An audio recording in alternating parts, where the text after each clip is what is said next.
I'm back after a longer delay than anticipated. I am here and ready to crunch on this game. Looks like the microphone's picking up my space heater. It got really cold here. I'm going to fix that in a minute. Let's see. 19 hours, 25 minutes, 41 seconds. Boom. Alright.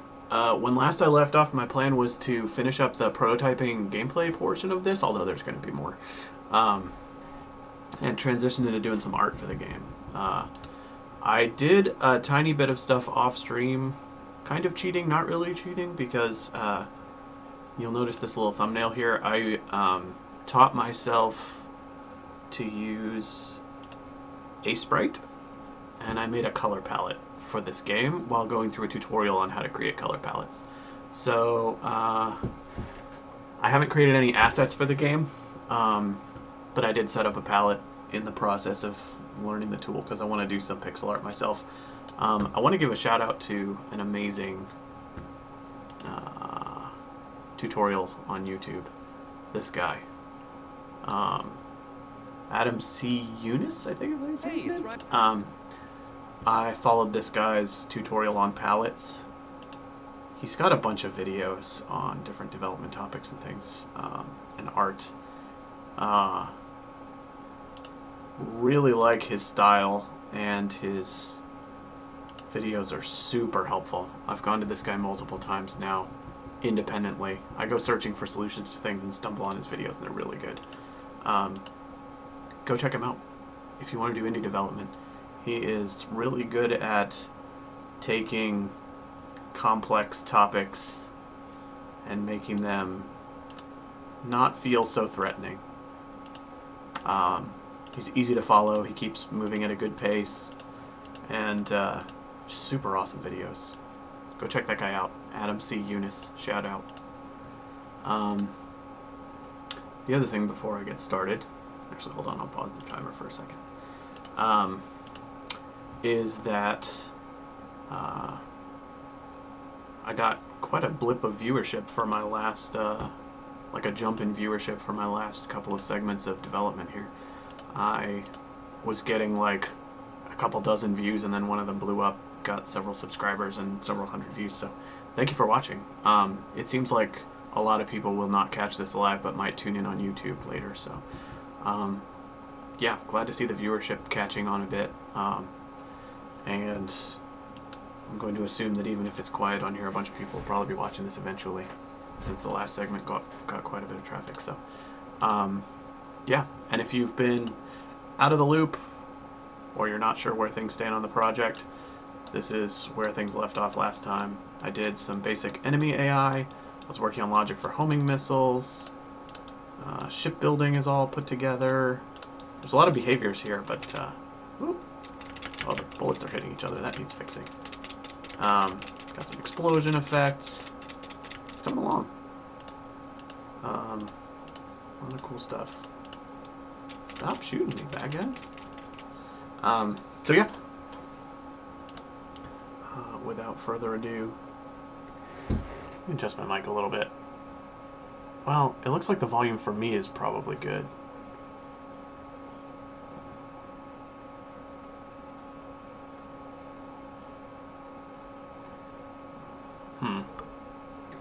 Never mind.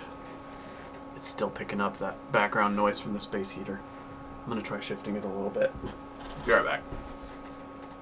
Then I'll start the timer and jump back in.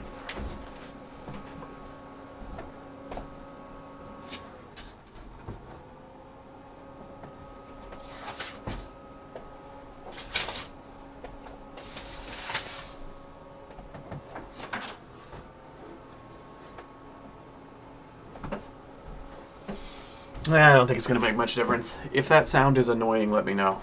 It's hard for me to know how much it's coming across on the stream. It's just some white background noise, but it got real cold this week. And the basement in my new office is not, in my new house, is not handling it well. Anyway, let's do it. Let's start the timer. I'm going to try to finish working on homing missiles here so that I can get into some pixel art, because that's I'm itching to do that now that I followed some tutorials for it. So got this little red triangle homing missile.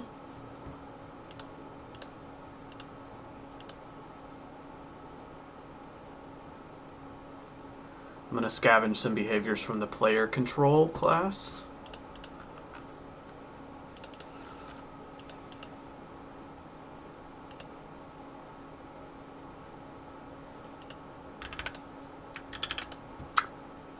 To rotate towards a targeted place. I am going to copy code and have it duplicated in 2 places because I will probably want these to behave differently in the long term, even though right now they're pretty much identical. Generally something you don't want to do, but let's see. Let me double check my audio settings right too. Yeah. Alright, let's crank on it.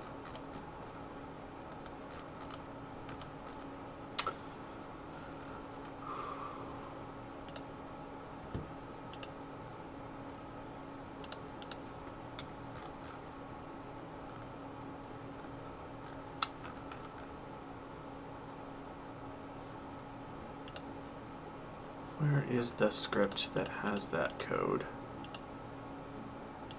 Gameplay, ship. Point click move, there we go. One point click move, homing missile. Can close out some of this other junk. Things are getting kind of cluttered up in here. I need to figure out some background music for my streams too, especially these long dev sessions. Not having music in the background is not fun. I'm just worried about the streaming rules with music licensing and stuff. I don't want to do it wrong. I know there's several sites that offer like royalty-free music. But I think YouTube and Twitch, which I stream on simultaneously, have different rules for how you have to cite the license for the songs and stuff. So I don't know. Maybe I'm worrying too much about it. But I don't want videos getting taken down from music getting picked up. Put that on the to-do list for a little further in this process. So, apply rotation force and apply thrust. I'm just going to straight up nab these.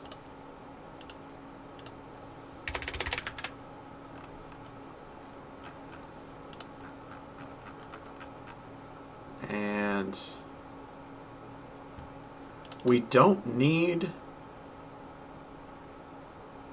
an arrival distance because homing missiles will not have an arrival behavior. Their arrival is crashing into something and blowing it up.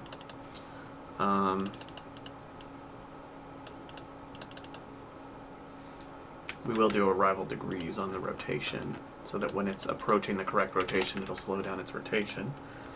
I will do thrust and velocity and torque.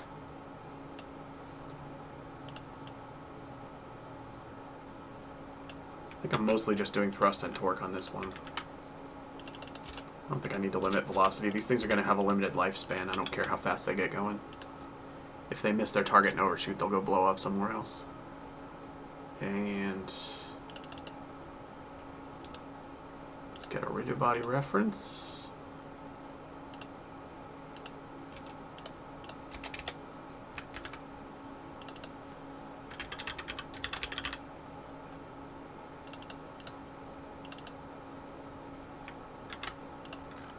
And let's do it. So after we have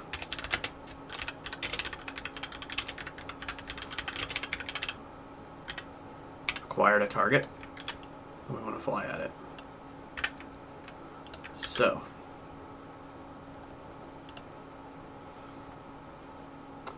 what we want to do is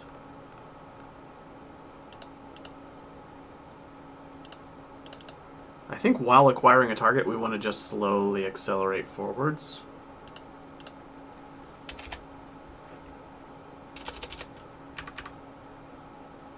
So that missiles aren't just stationary, because missiles should never be stationary. They should have some force when they get going. to get them moving in a direction. So I'm going to do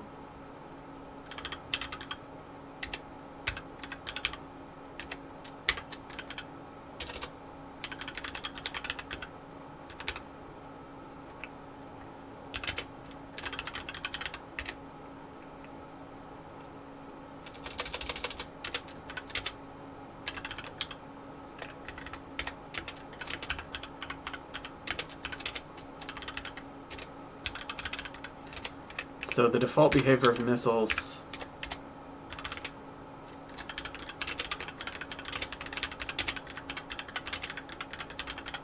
should be to slowly fly straight forward until they acquire a target and then home in on them, blow them up. So I'm going to do that.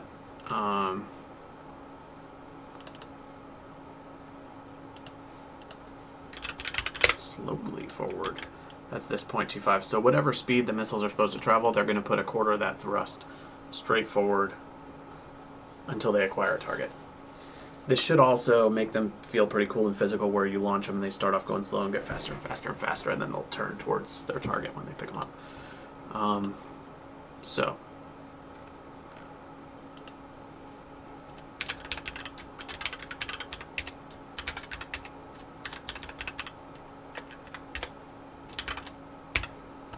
what did I name these differently? This should be thrust force. Alright, so the rotation force, basically we're replacing the mouse position that the ship is tracking with the target's location.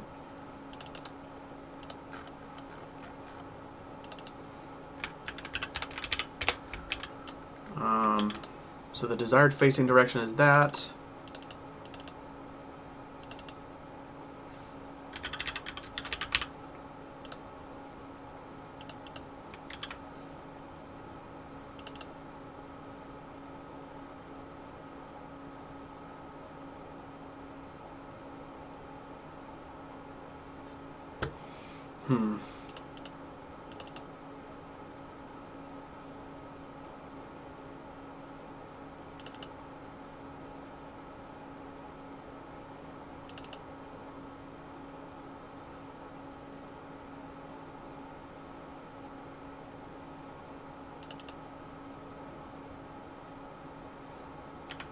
Just hard code a number here for now.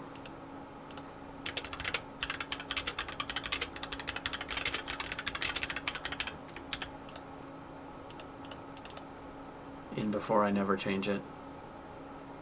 Hashtag coding. Desired angular velocity. Name these things. Add torque.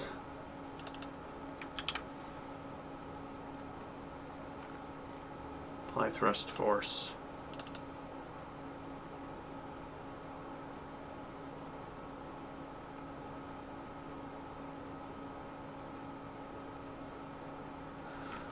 Desired position is going to be target transform dot position. We're trying to get to the location of the thing we're homing on. Current velocity.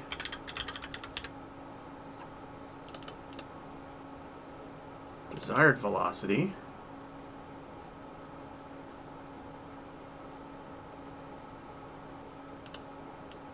is the offset to our target position. It's the direction to our target times max velocity.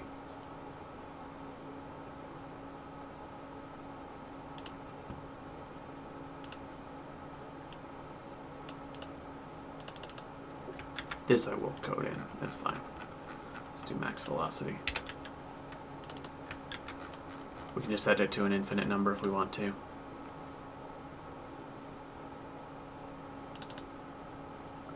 If distance to target, okay. No arrival behavior. We're cutting out the arrival part because missiles don't slow down to approach their target. They boom stuff.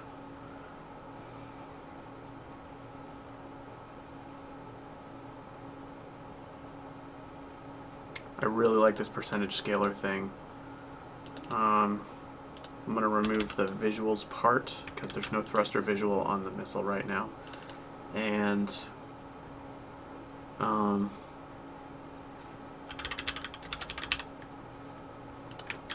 what this does, if you didn't catch this previously, is when you are aligning with the target thing that you're going towards, it waits to accelerate until it's faced in the right direction. So it's not just thrusting the wrong way the whole time it's turning and then orbiting around stuff. It starts to turn, and when it's faced within 90 degrees of the location it's trying to get to, it starts to thrust into the turn. And it makes the movement of stuff look and feel a whole lot better. It's a trick I kind of tried out, stumbled on, worked really well. So I'm going to keep doing it. Let's do homing missile. Arrival degrees, 290. Just going to guess at all these values. Oh, needs a rigid body. Still haven't put one on. 2D rigid body.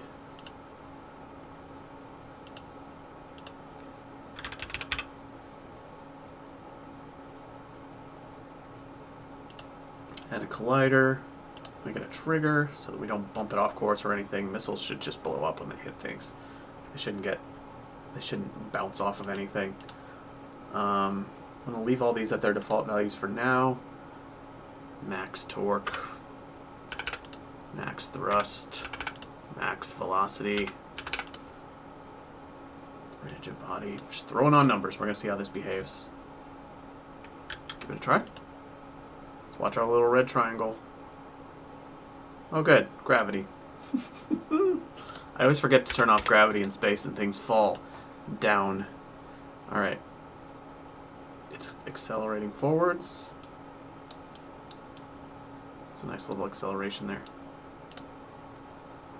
Let's try turning it to face towards these bad guys. See if it picks them up and does anything. Is it turning? Yeah! Look at that.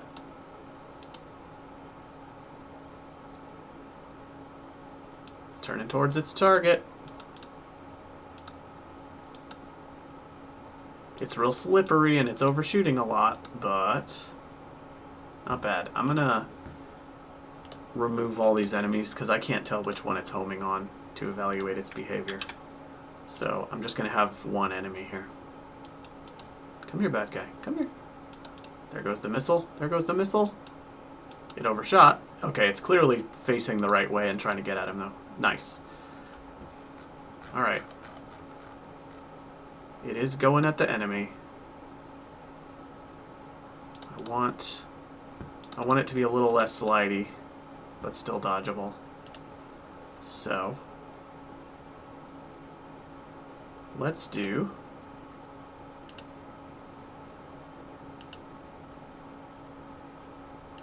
first of all, it needs more thrust.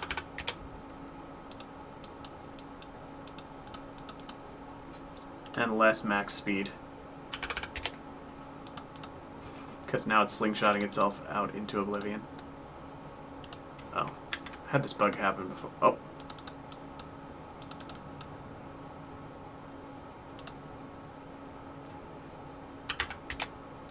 Let's way cut down the max velocity because this thing is going too far.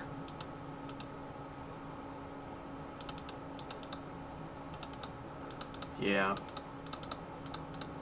This needs a slower top speed and more thrust so that it has more control.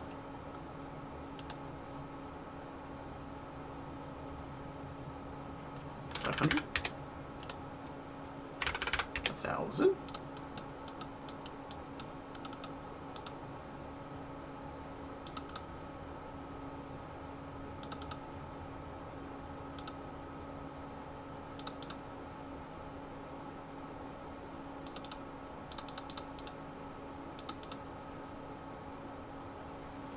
Face the right way.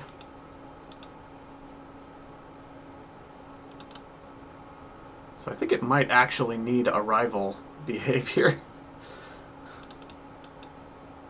Do missiles need an arrival behavior? Hey, how's it going? Sorry, I missed the chats for a minute. Making a space shooter game where you can customize your ship by attaching parts onto it, flying it around. Going to be doing some art for it very soon. Right now I'm working on homing missile behavior. I think missiles need a rival.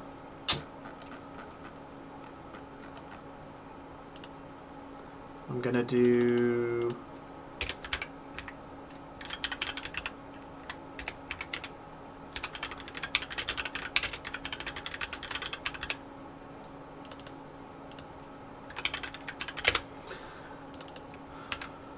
rival distance. I'm gonna turn back on...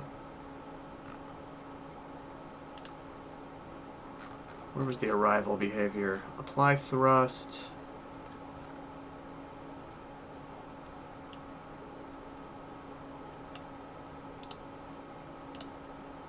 Alright, let's re-steal this behavior over here.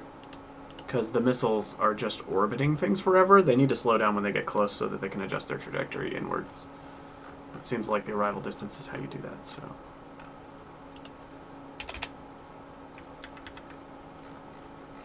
Go apply thrust.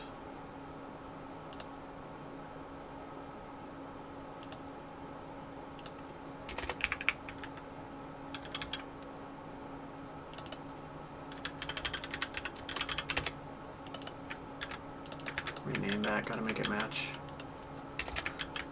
Alright.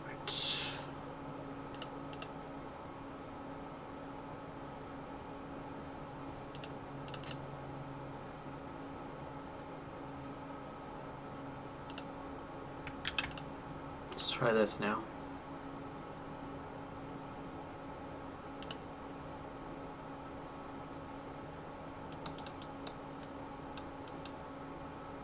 Comes the missile. It's going to close in. It hit the target right there.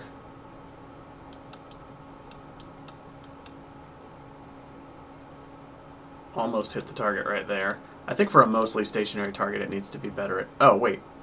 I have the arrival distance set to nothing. Let's try it with arrival distance. Alright, it hit the target there.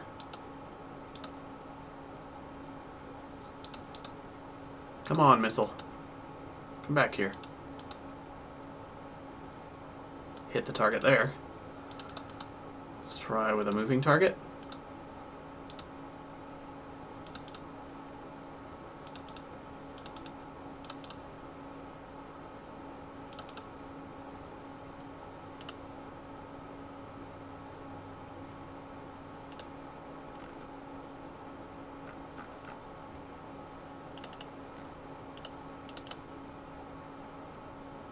I think the max velocity is too high. Let's cut it down.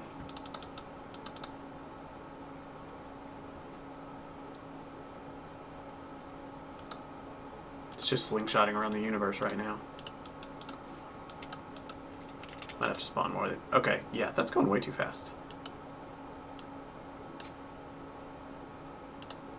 Rifle distance 10. I think the max velocity needs to be like...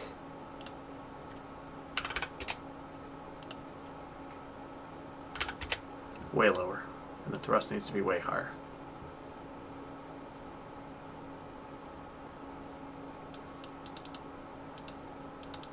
Didn't acquire a target that time.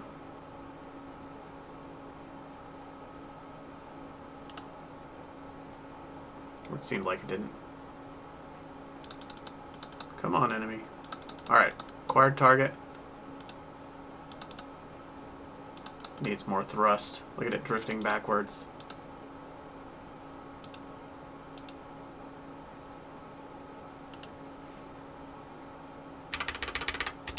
What if I just crank the thrust?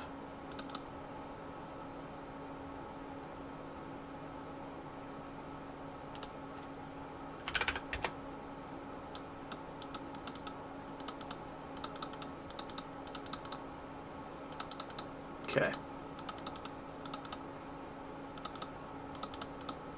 Orbiting tighter.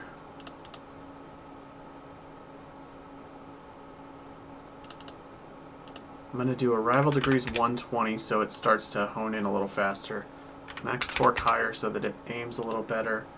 Set the arrival distance to like 20, so it starts to decelerate when it's like on screen. Whew. These missiles are going crazy.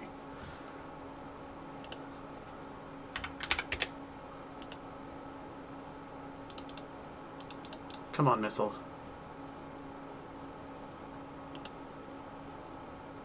Do I have to turn the max velocity just way down?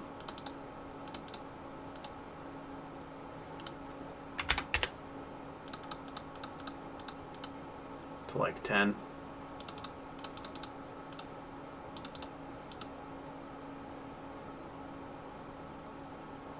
Come on back now. Where are you, missile?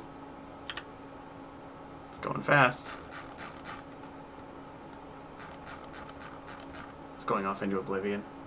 I lost it editing numbers. Gotta start it over.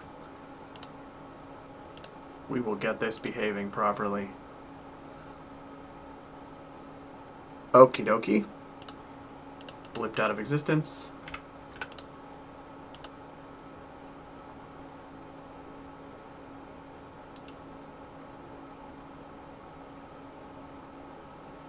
I think instead of going quarter thrust straight forward, I'm going to do like half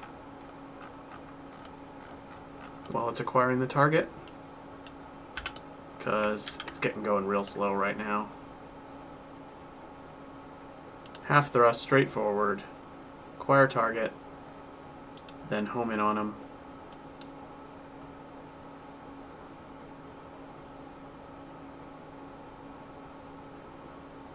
Target acquired.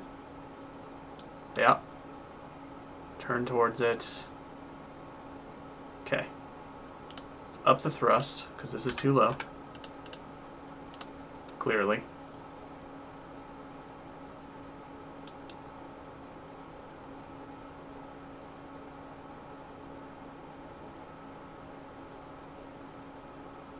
Went straight at the target. See how it adjusts now.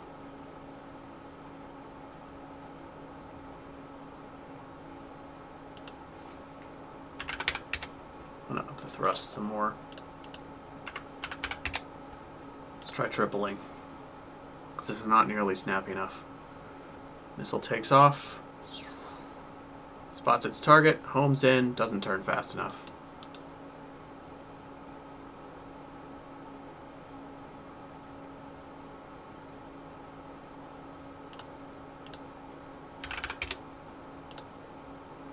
I don't know if I'm applying this max velocity actually.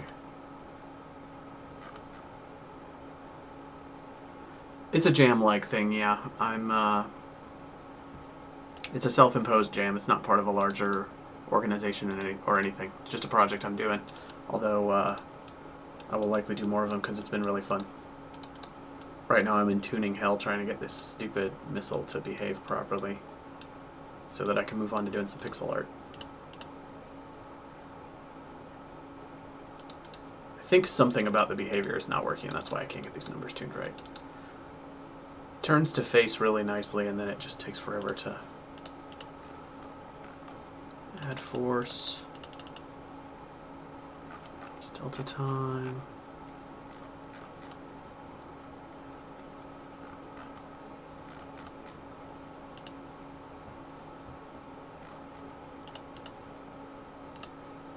Max thrust. Try 500.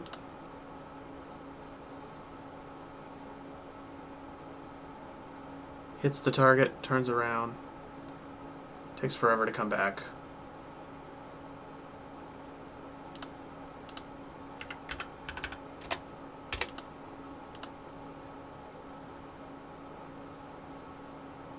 So that's going super fast. But when it turns around, really takes forever to come back. It's faced the right way here. But it's going very fast.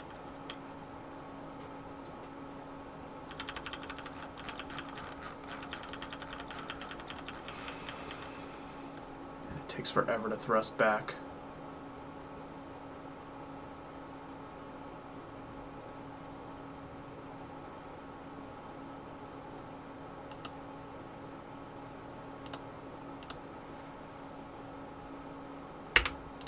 Let's shorten the arrival distance to 5 units. It might be slowing its roll too much by missing its target.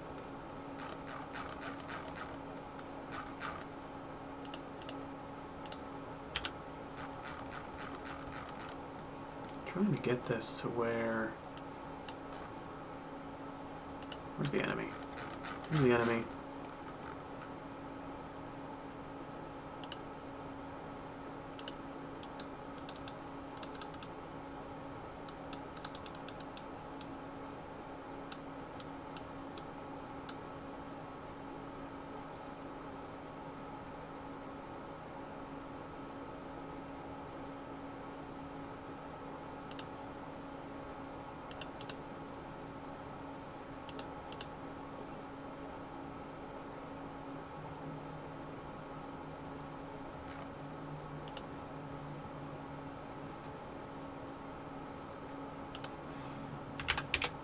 Arrival distance 10.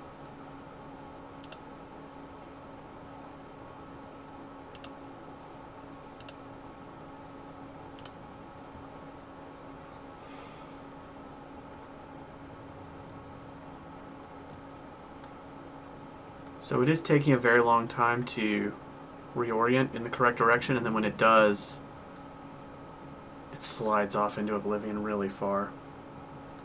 Takes forever to accelerate back. Too long, it feels like. Is percentage scaler working?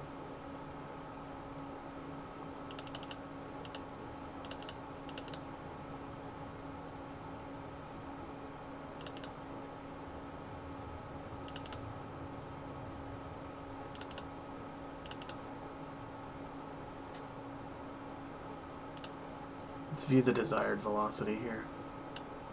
Something's off, so... Oh, I don't have it exposed.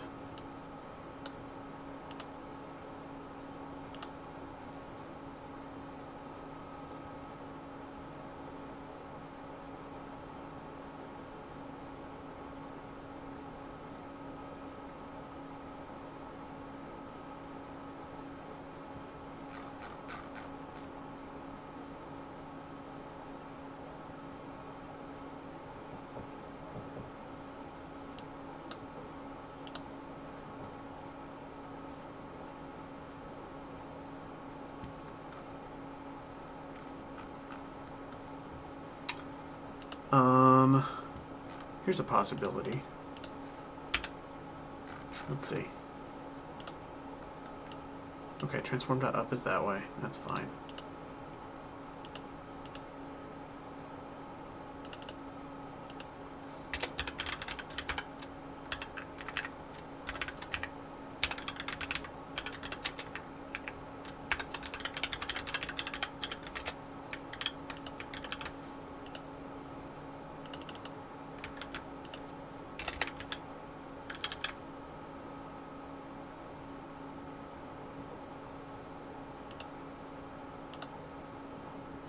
Something's off. Takes off hard in the direction that it's supposed to.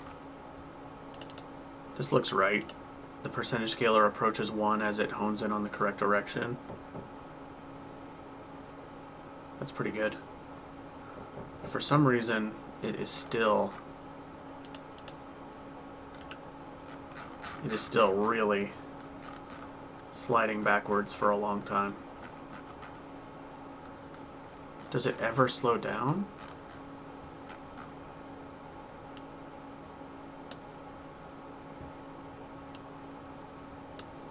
It's the rigid body.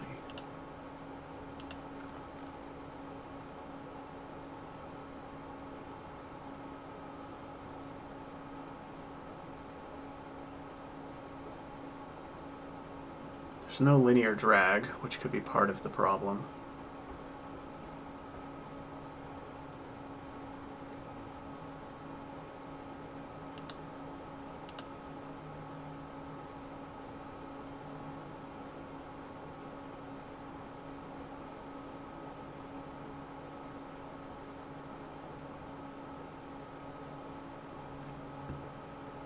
It's going at 100% thrust in the direction it's supposed to be going in. in theory, but it's taking forever.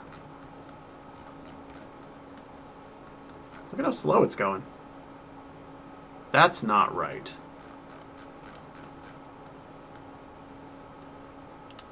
Let me test something here.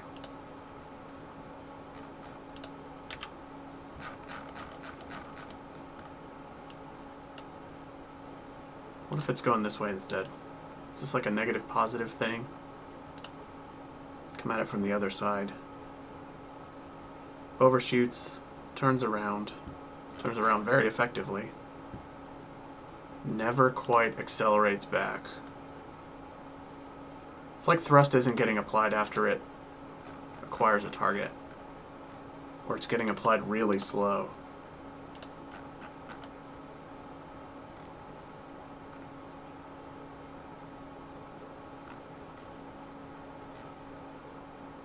Add force.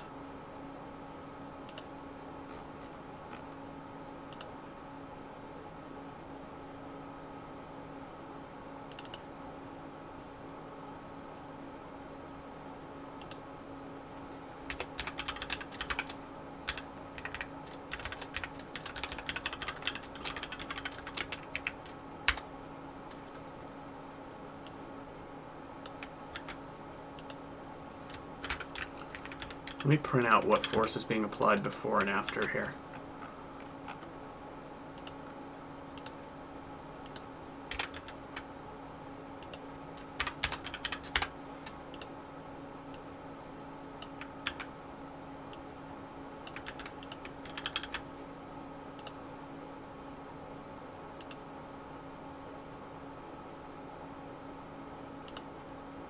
So before it acquires a target, applying a lot of force.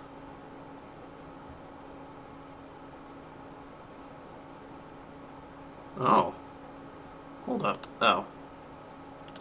Gotta get rid of this. Too much spam, and it's collapsing similar messages together, so I can't actually see what's being logged yet. Let's try it again. Okay, so it shoots right through, it turns around. It's applying a force in this direction. Come on, stay scrolled down.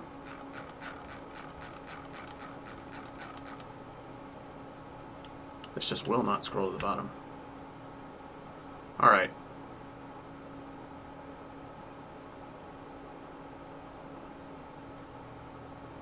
Negative 0.05 and negative 0.05, something like that on average.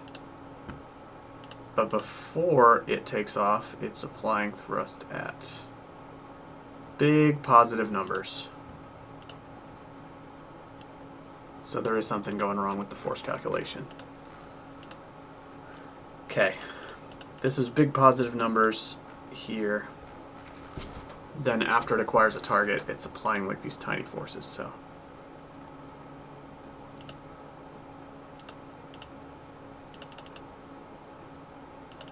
Force.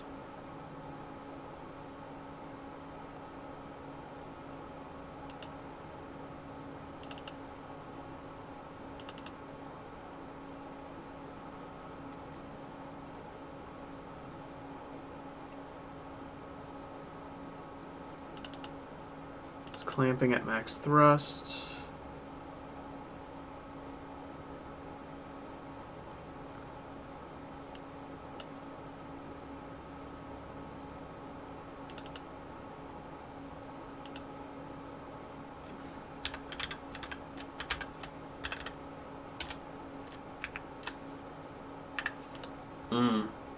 I see.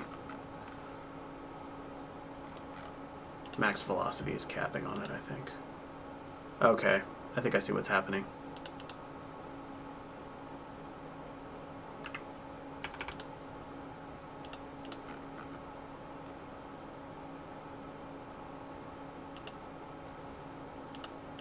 Okay.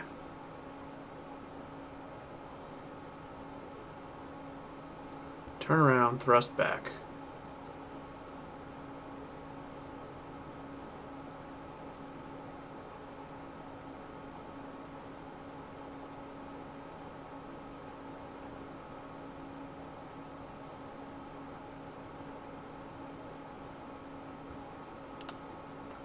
Set max velocity to 10 times as high.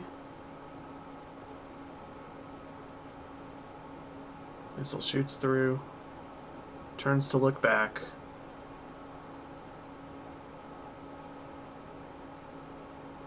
Okay, it doesn't go as far into oblivion now, but still going way too far.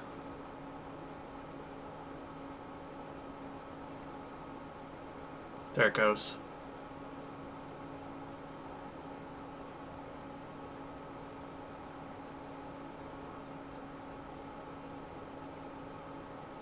Okay, it stops on a dime, so the thrust is pretty good.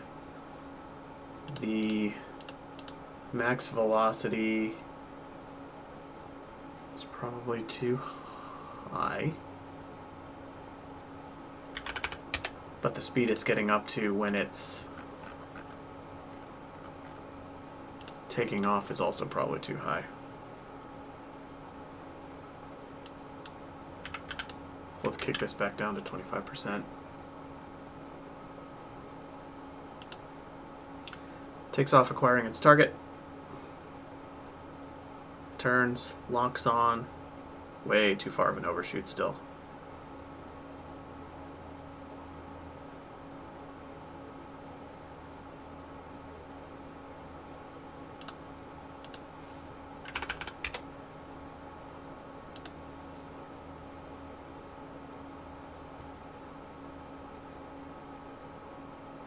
Hits it, locks on, flies through it, hits it, locks on, flies through it. Alright. It's behaving like a missile now.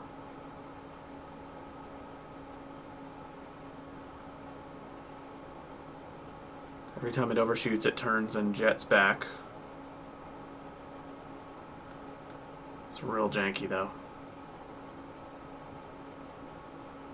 We need an arrival distance on this, like a much larger one.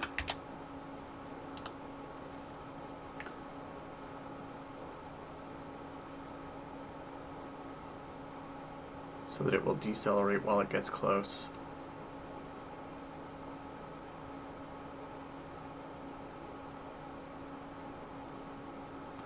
I think I see what's happening.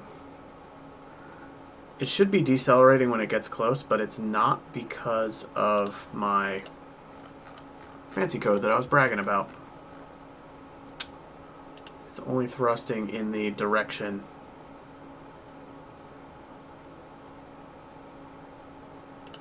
You know what? Some linear drag might actually fix this. For it to naturally slow down when it stops thrusting, because the problem is it keeps sliding in the wrong direction until it completely turns around. There it is. There it is. It needed some drag. Okay. Not that much drag, because now it's just going real slow, but it needs some natural deceleration when it changes direction. Yeah, look at that.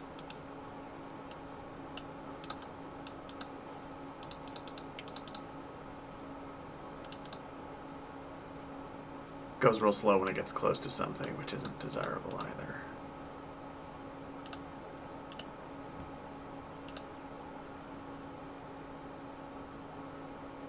What if I set the arrival distance shorter now? Because it's a lot more in control. Having zero drag and my code that was saying if you're not faced the right way, don't accelerate, meant that it was sliding off into oblivion for way too long. Yeah, look at this. Missile. Beautiful. Still things to tune here.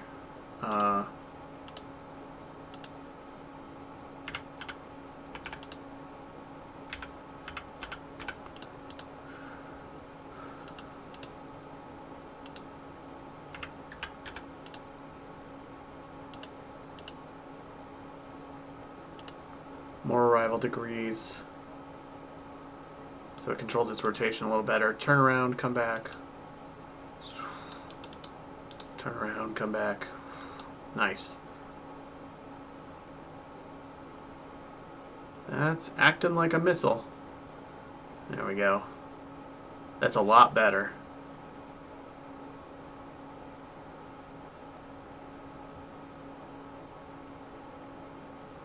Let me check something real quick. Okay, yeah, the forward direction is that. It does look like it's sliding sideways a little bit, like it's not quite aimed at the target all the time.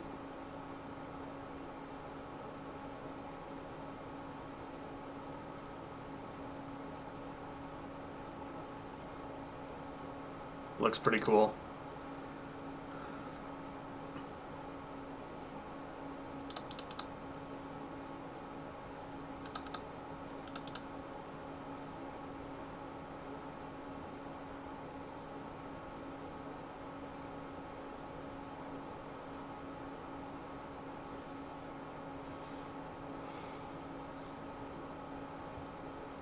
Let's make it blow up on impact.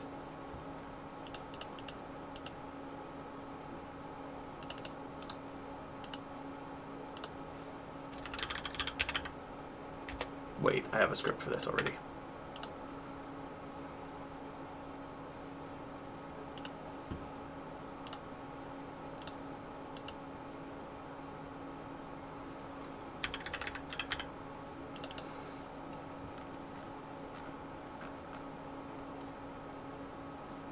It's the bullet script I want to steal from. I need the behavior that when it hits a trigger object, that it will go boom. Alright, I'm past my 20-hour mark, so I'm going to wrap this feature as soon as I get this missile feeling good and then switch over to art. So,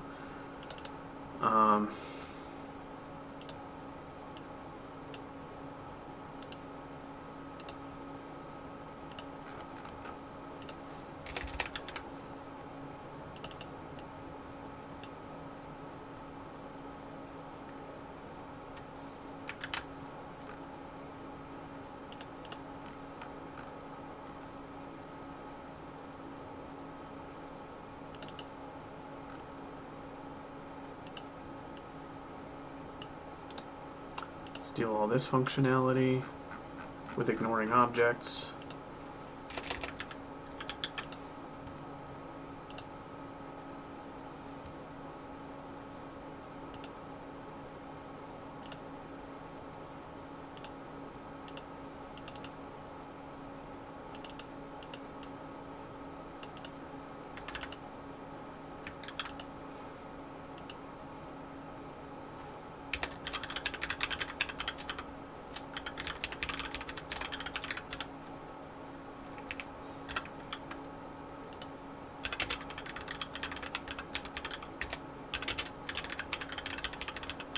Instantiate an explosion at our location.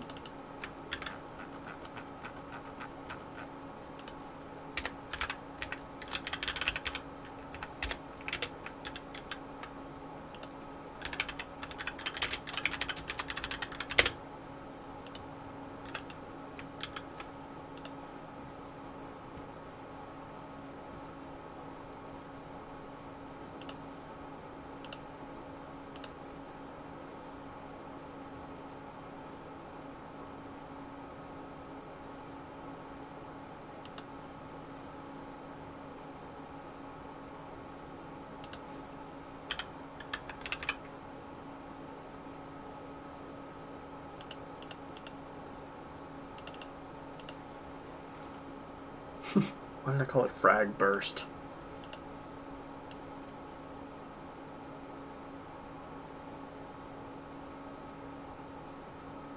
There's an explosion prefab.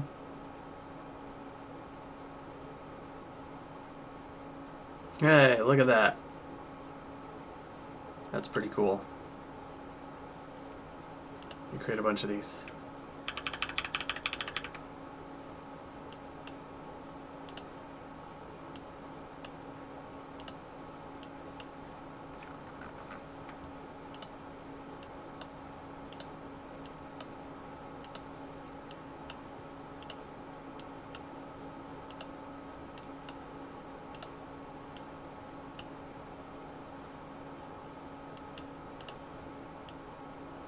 Okay, whole bunch of homing missiles.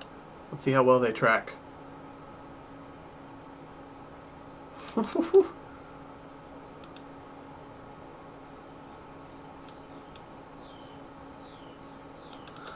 Not bad, not bad. They're still a little unwieldy, but they look pretty cool. I think the lock-on distance needs to be higher.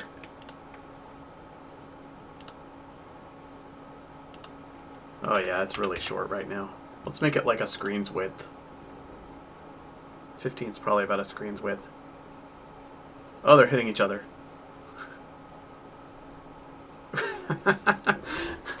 Well, that's not desirable either.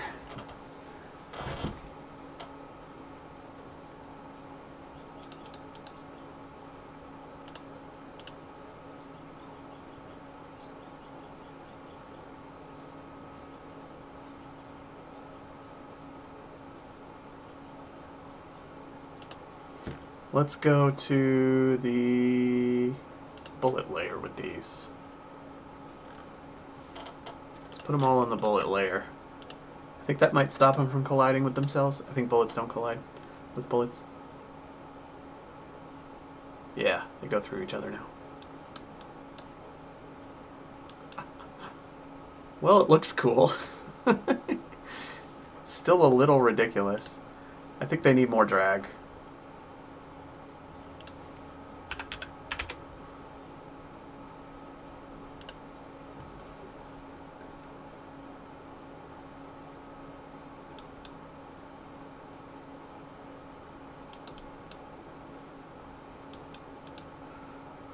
They're so unwieldy.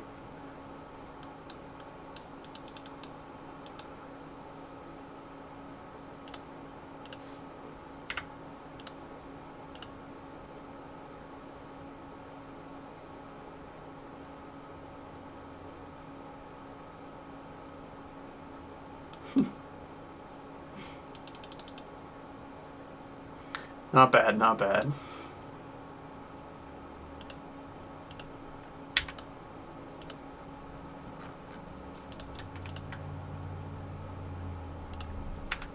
I only changed the drag on one of them. That wasn't a successful test. Try it again.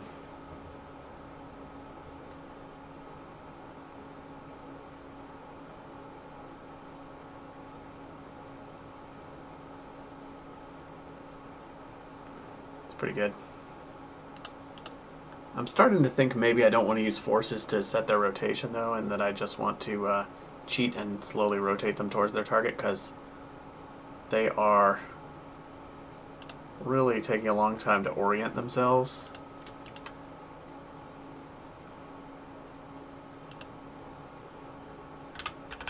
What if I double the torque? Is that going to help, or is it going to make it worse by making them overshoot in their rotation?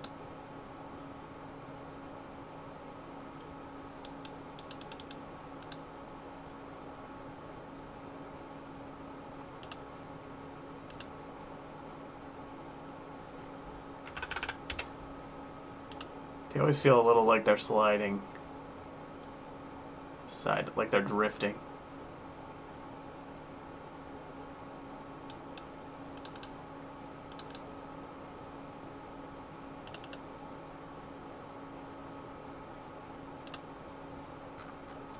What if I up the torque a lot?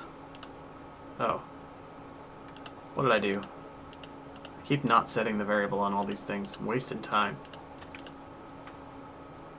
Set the torque to 1,000. See how they behave then.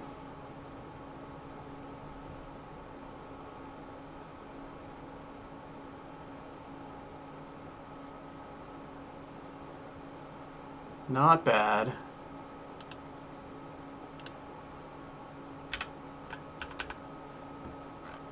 It's because every time I run it deselects all of these.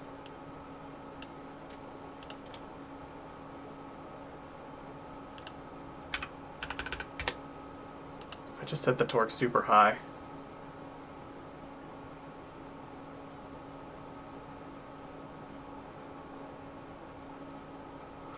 Okay, that looks pretty cool. What if there's a little angular drag, a little more angular drag? Oops. By a little more, I mean like, I'll quintuple it. See how that behaves.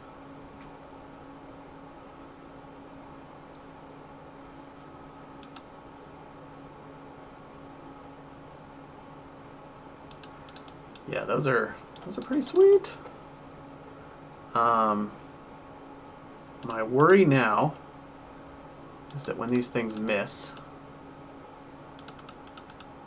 they're a little too good at getting back where they're supposed to be. Well, they do have some trouble keeping up when things are moving. Okay.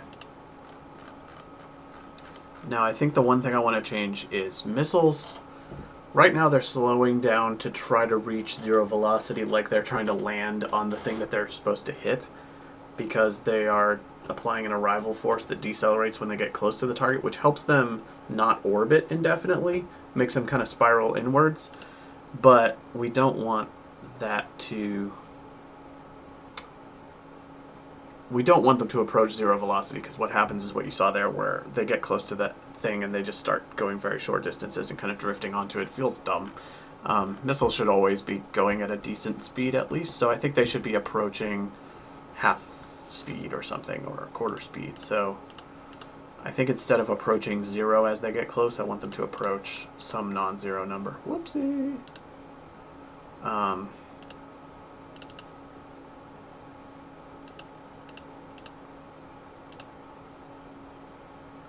So this is the dot product from 0 to 1. No, that's not the thing I want. Distance to target. If it's within the arrival distance, the desired velocity. Okay, so this ratio, instead of this ratio, which is a from 1 down to 0 as it comes within the radius, we want this to be like approaching 0.5 or something.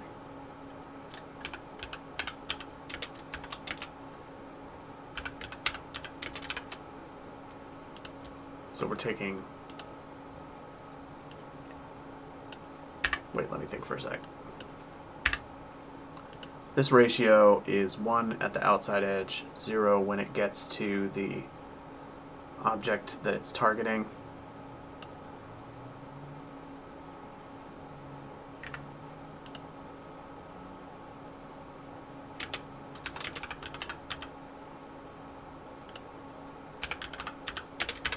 I think we want half this ratio, so when it's on the outside edge, this will be 1 plus 1 times 0.5 plus 0.5, which is 1.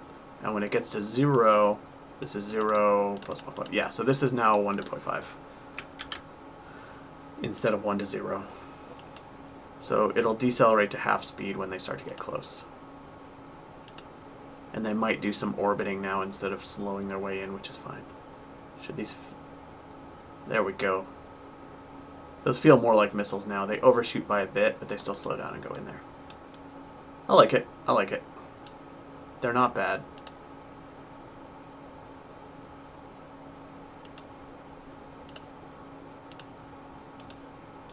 What if I get them chasing this thing? How do they feel?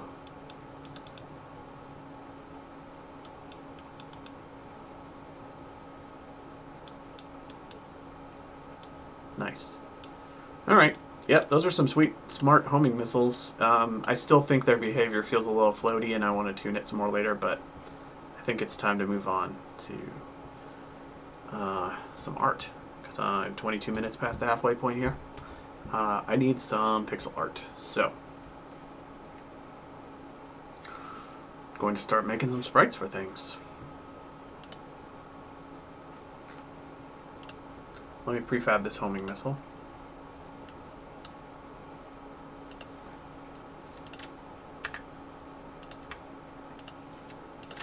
And yeah, so I mentioned this at the start of the stream. I am going to do some sprites. I just taught myself a sprite, and off stream I made a color palette for the game, which was a little bit cheaty, but I was learning a sprite, and I didn't want part of my stream to be me like learning a new tool from scratch, and I followed a tutorial from Adam C. Eunice on YouTube, who has really awesome videos for this type of thing, on creating color palettes for games, and I followed along with his tutorial, watching the video, and made this palette in the process. So, and this is not an asset for the game, this is just like a doodle mock-up of kind of how I want to use the colors. So before I get started, I'm going to walk through real quick kind of what my plans are for the art here. So right now I've just been using geometric shapes and scribbles and things. There's no real art style to the game.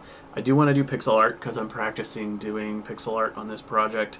It's a little easier for me to manage since I'm not really an artist. I am going to try to do rough art and get it done for everything without doing anything too complicated. The most complicated thing I might do is like some frame by frame like flicker on thrusters on the back of things, or like little 1, 2, 3 frame animations on things just to give them a little bit of motion. But I'm going to try to keep animation to a minimum, and I'm working within this constrained color palette. The purpose of this little mock-up that you see here is not style. That is not what things are going to look like, but it's a color test. So what you're looking at here is the color palette I plan to use for the game, and my thinking is the player ship and anything man-made that is on like the player's faction. I say man-made. I don't know if the player is an actual human or whatever, but they're flying some kind of spaceship that is built by an intelligent race. The player and things associated with the player's more human-like race of spacefarers, everything associated with them is going to be blues and reds and grays on the color palette. And everything associated with aliens, which will probably be the enemy forces, are going to be kind of bright neon purples and greens. And then everything cosmic is going to be like deep blues, purples, and this kind of rust red palette that I have over here for things like planets or galaxies or whatever. So I'm going to try to do like environments use these two color sets, players and mechanical things will use this color set, and then the greens and pinks for enemies and aliens and stuff like that. Gonna try to use that as like a visual convention, just to make it easier to understand what you're looking at while you're playing the game, and to kind of tie everything together, make it look coherent. So this is the color palette for the game that I'm working with. I might add to it, I might modify it, but this is my first time making like a color palette from scratch. I think it has enough colors in it for me to do everything I want to do, but we will see. It's pretty vibrant, pretty high saturation, but not too over the top. I want to use these like bright pinks and greens a little bit sparingly so that they're on things that really pop. I also want to follow the Star Wars convention where all of the weapons and lasers coming from the good guys are red and all of the weapons and lasers coming from the bad guys are green for the most part, so you can tell them apart. Red is usually bad in games, but I'm flipping it because I can. So yeah, I think the first thing I want to do is make a sprite for the cockpit of the ship. Let me update my current task on the overlay here.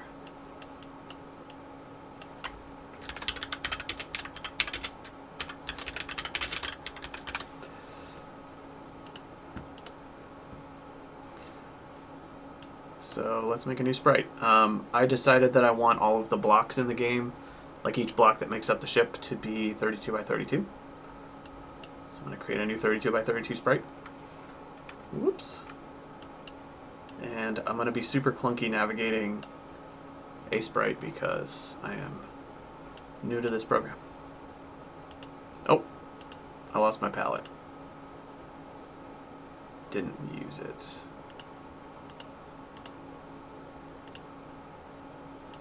Load palette. Cosmic. There we go.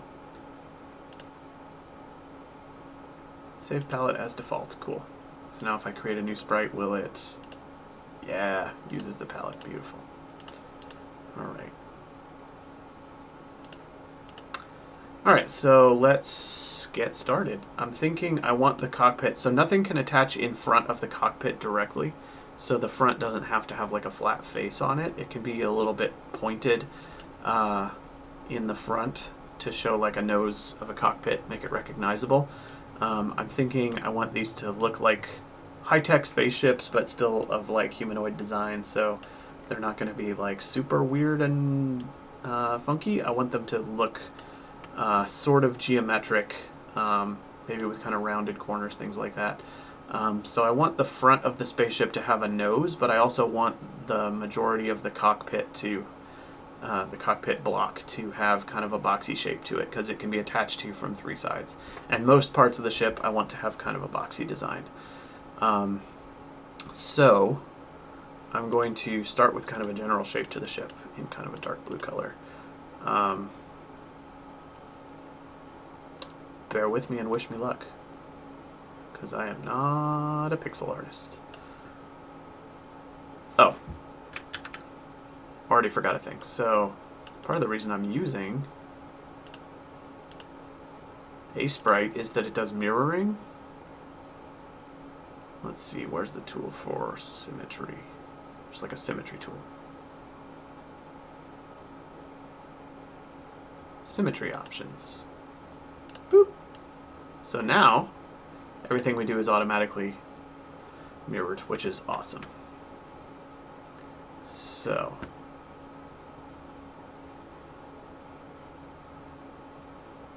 let's start with kind of a cut-off corner.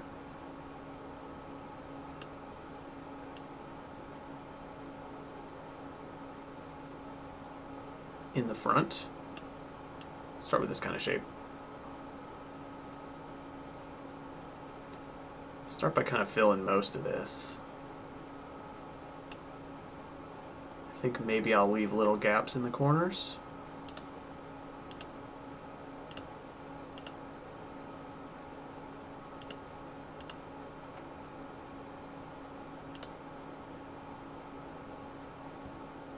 Maybe like that. And I want this nose shape. I'm okay with it having a little bit of a flat portion in the front. And kind of tapering back.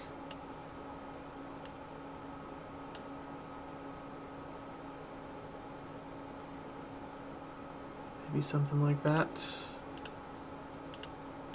I'm not sure how precise of a diagonal I want this to have here. I think I want it to have a little curvature to it.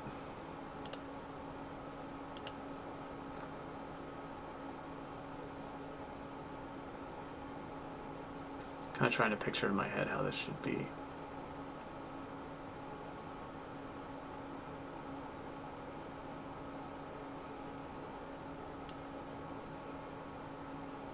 Not quite like that. That's a little bubbly.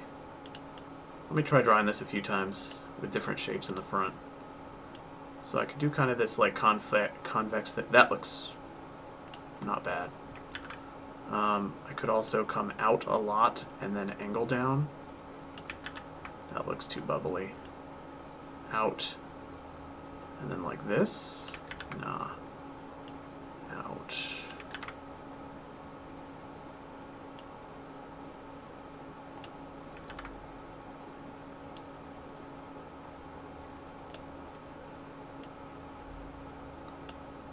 Just a straight pointed cone.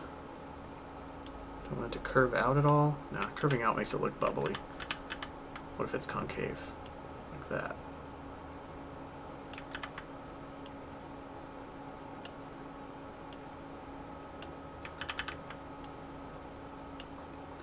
I think I like this sort of continuous curve here. Nah.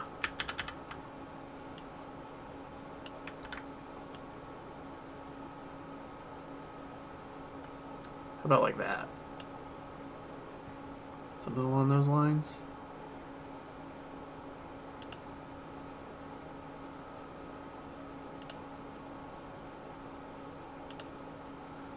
And let's actually just fill in the whole bottom for now. Whoops.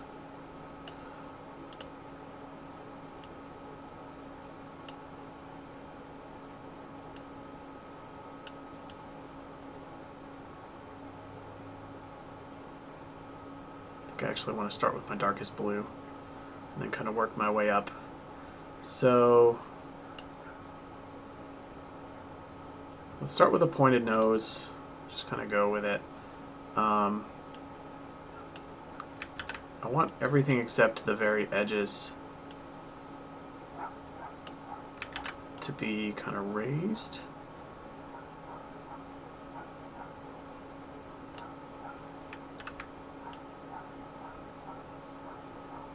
like that.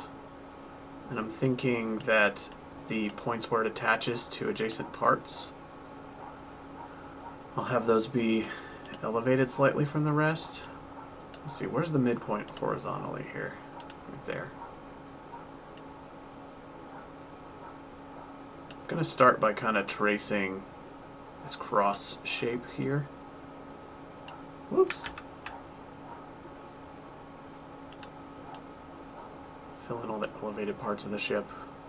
I want to make sure that everywhere this could attach to another portion of the ship, it's kind of a higher part of the ship, and I'm going to work my way up through gradients of color here. So I would like to see kind of a bridge with windows on it.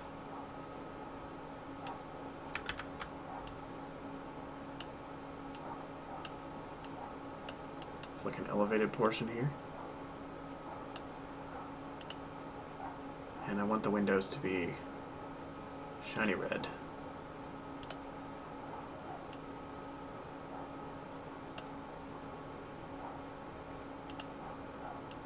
Just to give it a little flash of color.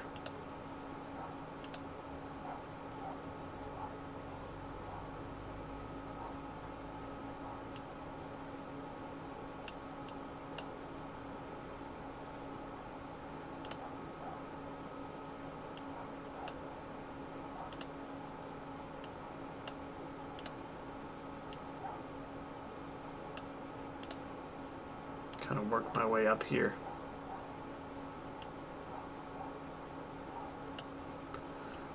So like a little windshield on the front.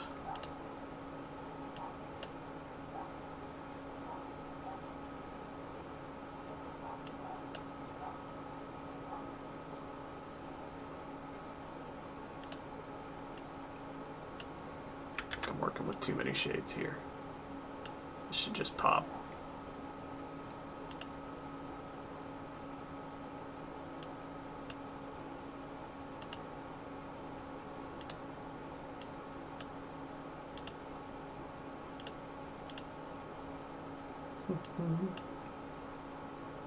Something like that. And maybe I'll even do more windows. Let's color in some raised areas.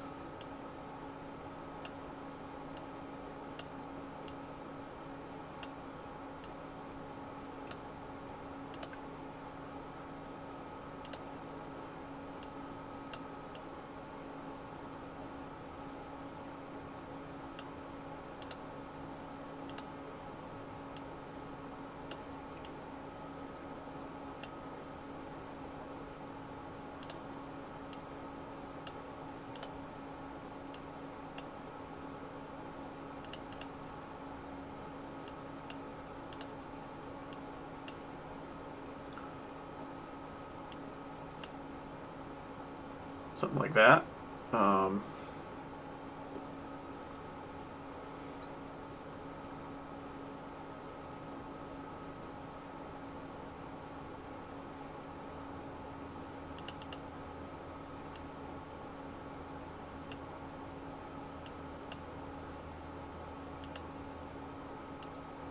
Changed my mind. Let's tone this back a bit.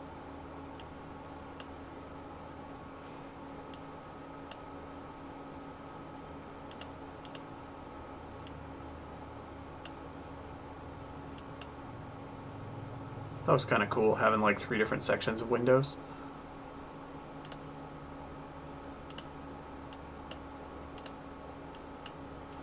On the bridge.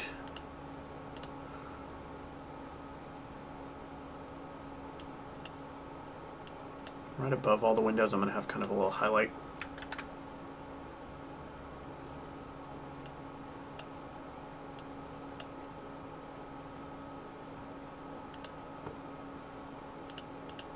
Maybe also running down the side of the ship, or the center of the ship.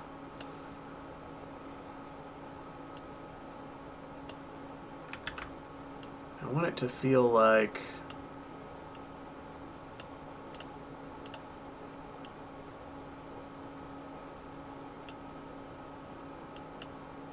feel like each part of the ship has like a connector piece kind of pointing in the directions you can build in to try to communicate that.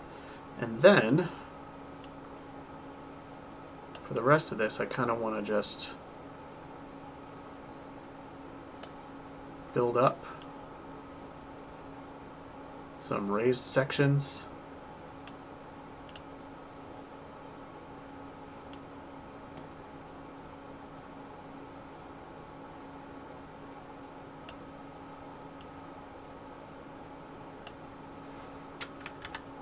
Maybe I'll leave a little more of a corridor there.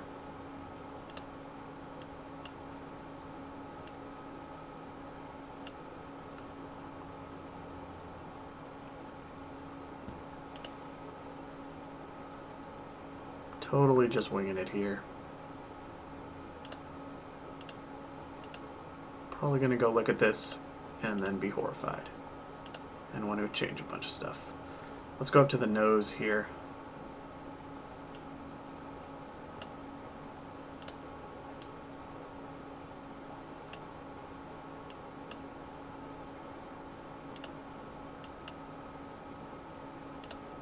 Sharpen it up a little bit.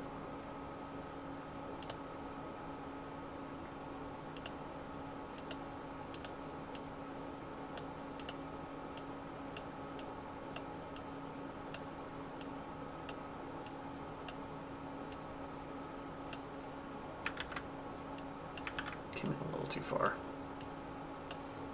Let's have these dark outlines kind of surrounding all the parts.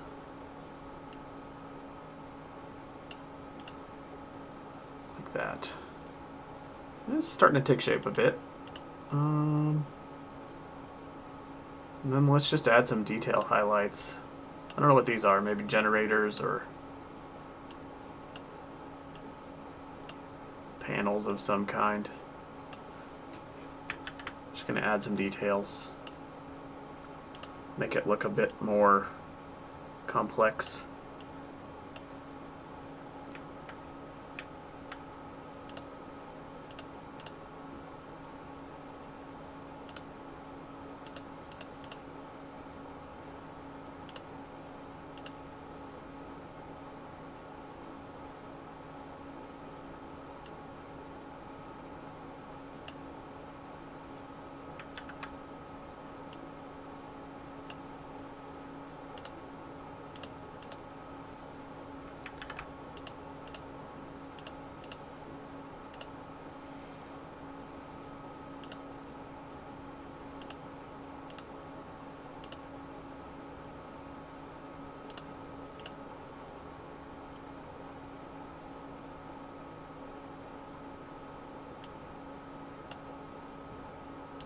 Let's trim those back.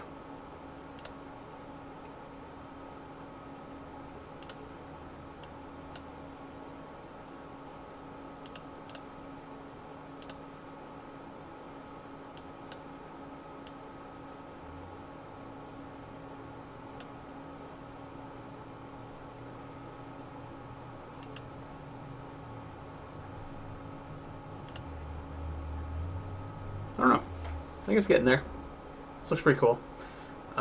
It's recognizable as the cockpit of a ship. It's got these window things that look kind of like a face. It's got the color palette that I want for the player ship assets. It's got room for more stuff, but we'll start with this.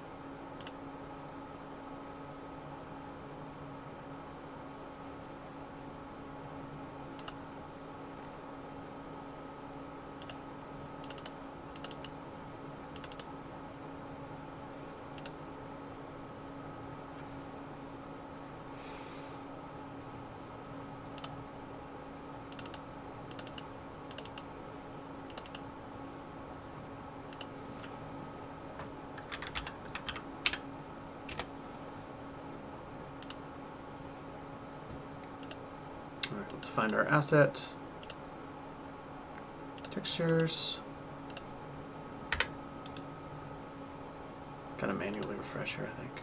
Oh, never mind. Oh. Pfft. I didn't export, I saved my...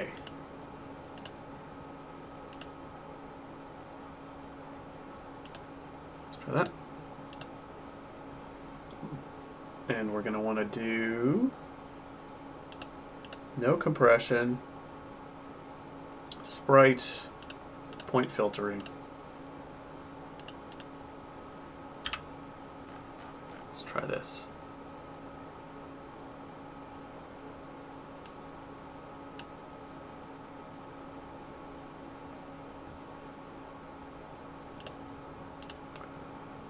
So, it appears it's invisible. Not quite what I was going for. Kind of wanted visible art in my game. See it here.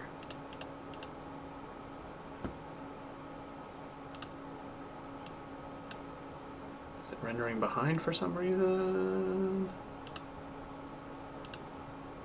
I see. It's much too small. Alright.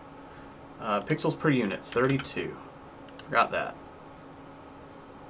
Let's turn off that triangle graphic. Look at that. It's got a lot more personality already. It's a little dark. Looks cool though. Oh, look at that. Gun. Gun. I like it. It's kind of cool. It is small.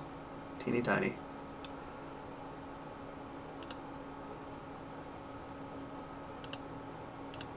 Let me try maximizing so it's a little bigger on run.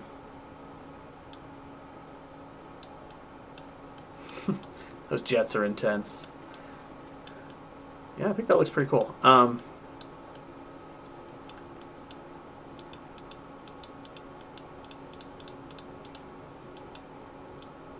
Let's make another part maybe. I think the connector pieces are maybe looking a little bit skinny. Like the spots where the guns are going to connect on and stuff. Like maybe I need to make those. I've got kind of little arms on here. Let's go back to Ace-Break. Got little arms on here. I think those need to be wider. Let's make them 2 pixels wider. And then build it up.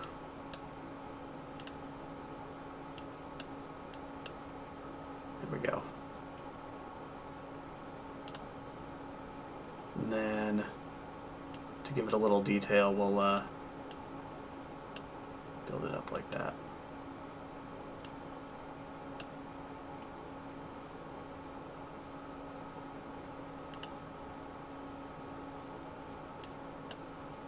Not sure what all these pieces are, just trying to give it some surface variety. I don't know enough about spaceships or real ships or airplanes to know what sorts of bits and bobs would make sense on here.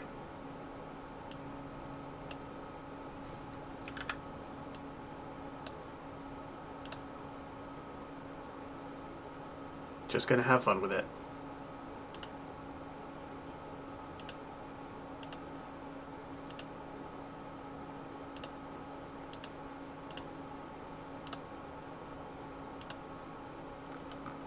Yeah, bulkier arms on there is good.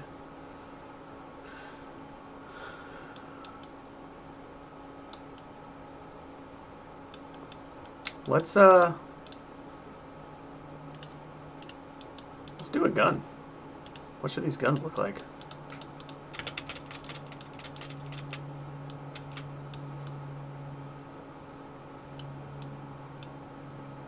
You know, okay, never mind. I was gonna say, okay, I can't attach anything directly behind the cockpit yet. But I think ultimately the cockpit is going to have like a thruster behind it, so. But on a separate piece. So let's do the gun piece.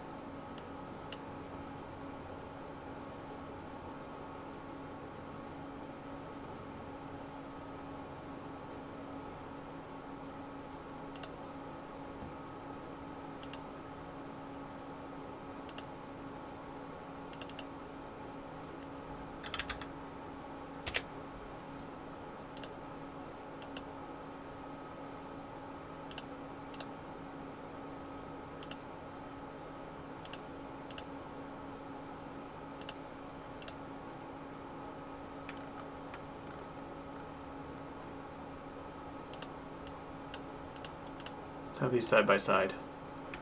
So for the gun piece, let's think about how it works. It can attach to things on 3 sides, just like the cockpit.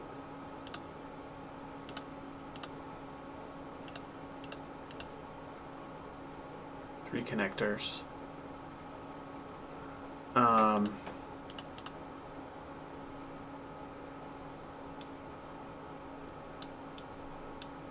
That looks so cool. Okay. I'm gonna zoom in this camera a little bit so you can actually see.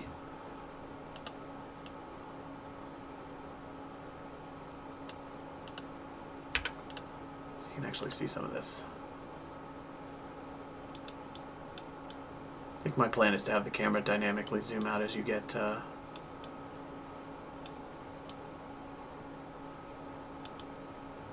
as your ship grows. But when it's a teeny tiny ship, it can be pretty close in. Maybe. At least this lets me see the art for now. So, does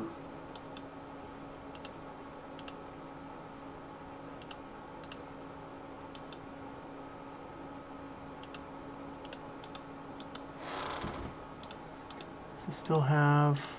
Okay.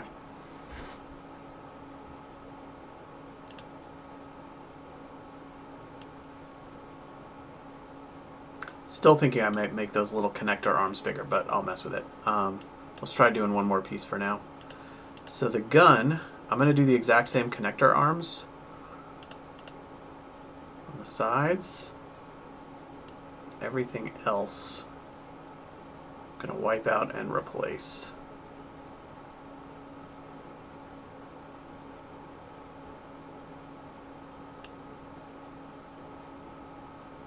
So what should a gun look like?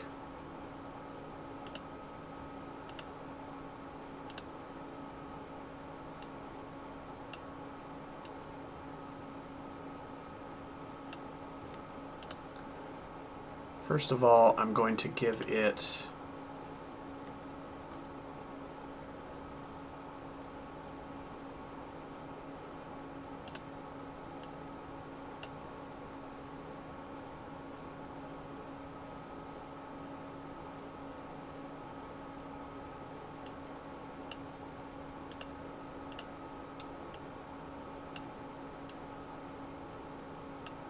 I want to have these 2 wide connector bits going in every direction. Like that, at minimum. And then have them kind of gradient down.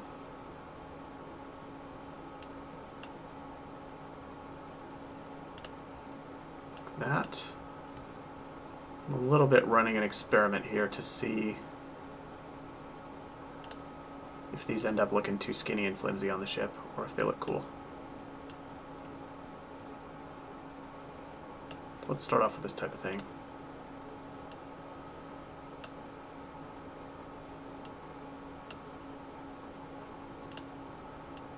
I think the guns should generally be less blocky than the cockpit. They don't need as much space.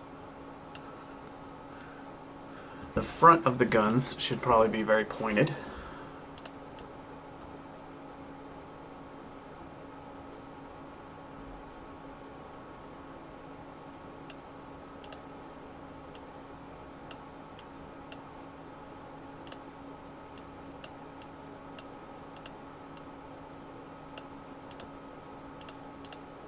Let's do these kind of darkish outlines here.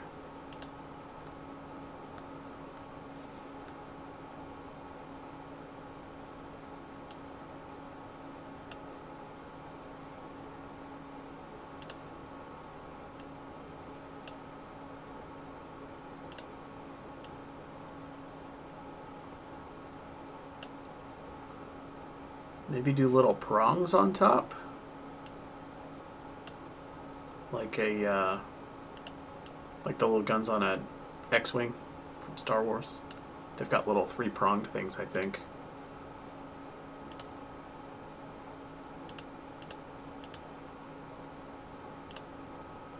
Little pronged gun.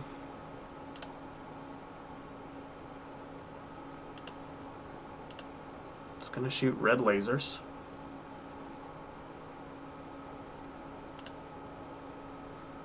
think I'd like to have little nodes on here.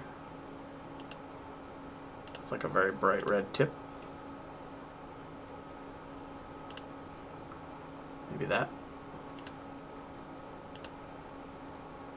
Ooh, that little gradient looks neat. Okay. Totally winging it here.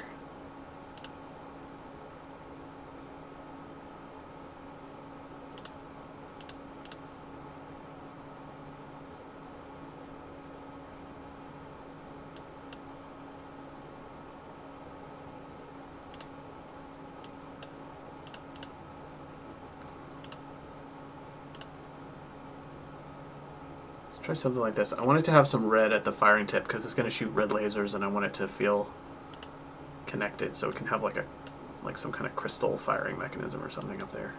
Don't know exactly.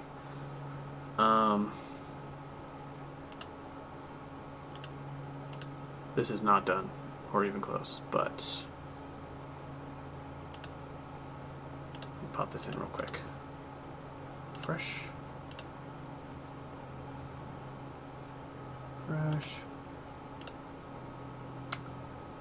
Wonder if there's a way to set default import settings so that I don't have to do this on every sprite I pull in. Because right now Unity is wasting my time. Let me see.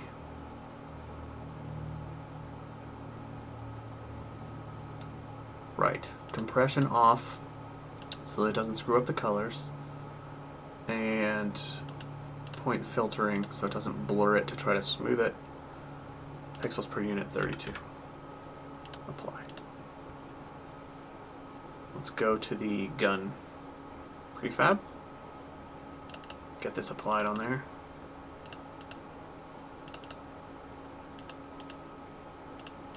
Square, triangle.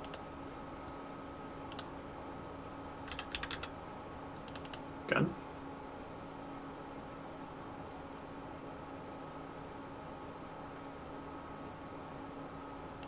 It's tinted, that's why. I was confused why it looks so dark and faded.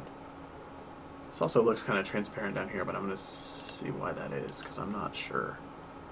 And then this triangle can just completely go away. We only need one sprite. And move that animator from the list, because there's no longer a triangle on there. And let's try this. It looks like it's transparent for some reason.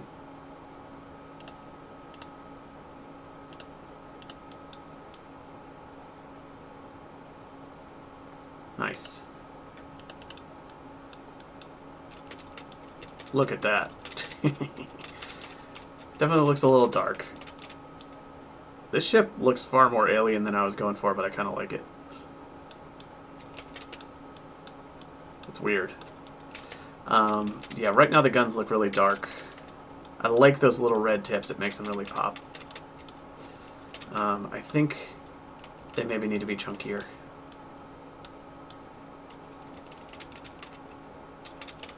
So I'm going to make them kind of chunkier. Have some more red. I don't know if it needs to be as much red as the cockpit, but it's looking cool though. Alright, let's try it.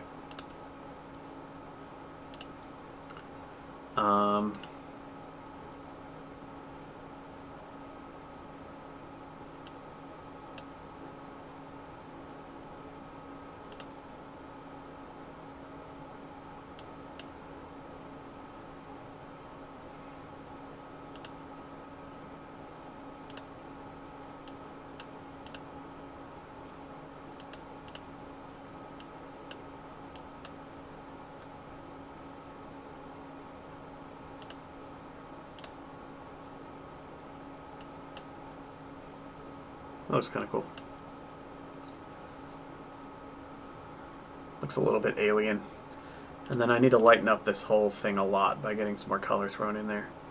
So right now this is a very dark part of the ship. It's getting lost a little bit on the dark background.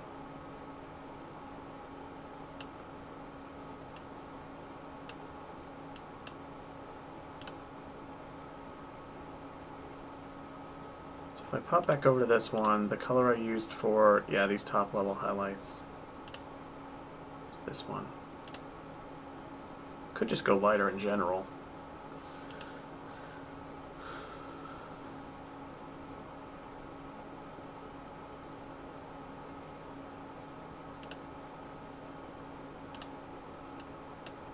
So let's lighten up the bulk of this here.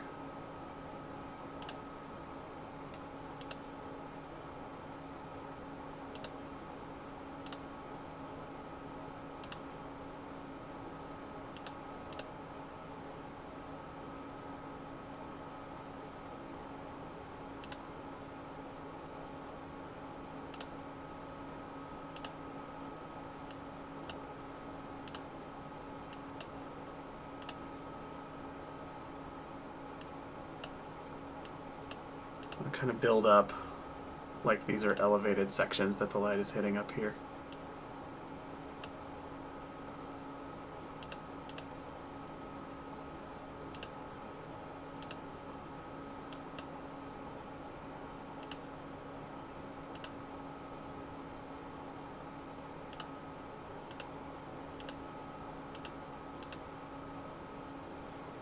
And then start doing some of those highlight details like I did on the cockpit.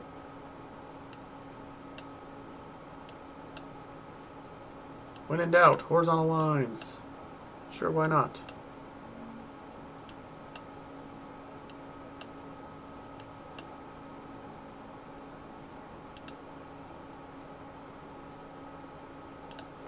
Just giving this the sense that there's some sort of like structure up here.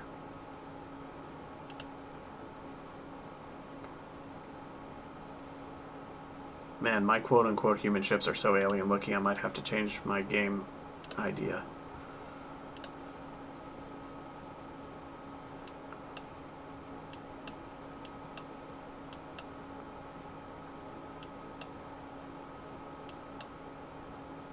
So these are some menacing-looking ships right here.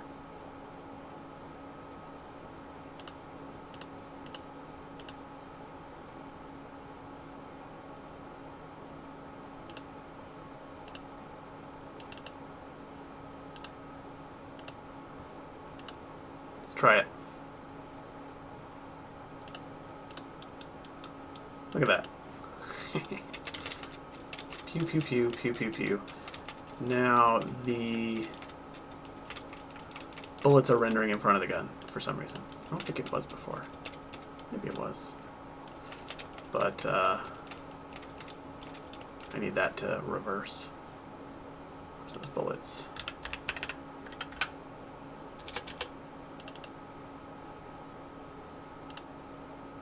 Background. Let's move the bullets back a layer. Gun. Gun. Alright, let's get a piece hit. See how that flash looks. Oh, interesting. Damage flash is not flashing red for some reason. It's flashing like black or alpha. So I gotta figure out why that is. It is flashing, but it's not flashing red like it's supposed to.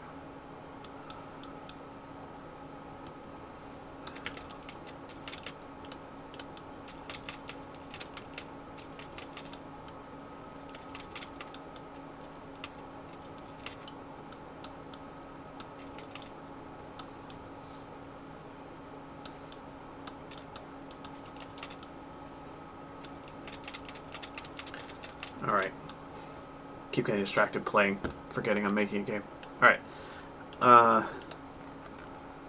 So...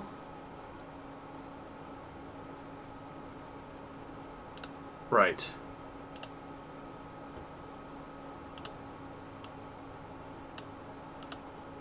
Gun?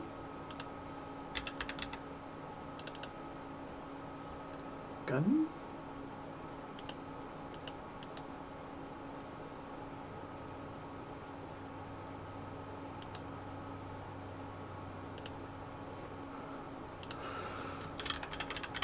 Why does this look a little bit transparent?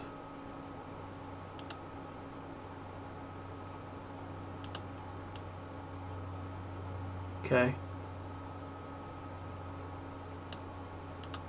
When this flashes red, I guess the red flash was a lot more apparent when it was not a colored sprite, when it was just white, because it's using a tint. So I think I'm actually gonna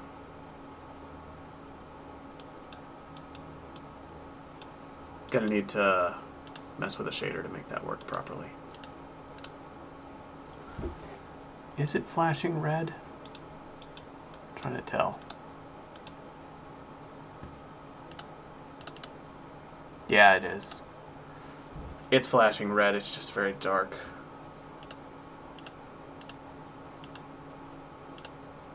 You know, except it really doesn't look like it.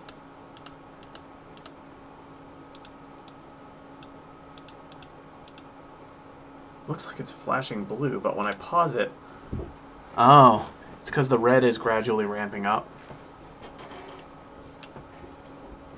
And it's doing it so fast you can't see the tint now, maybe? I don't know. Look at that. Gun. Sprite.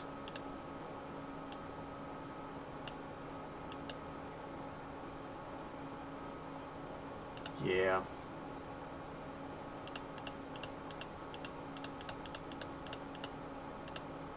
Probably going to need to mess with the shader to make these things be able to flash and tint the way I want. Or do this some other way, but that's alright. For now.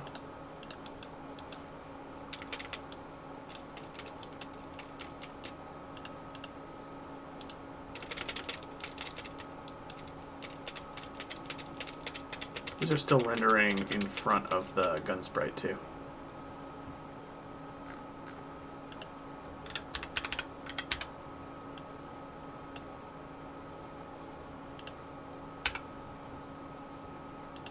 Go to this bullet.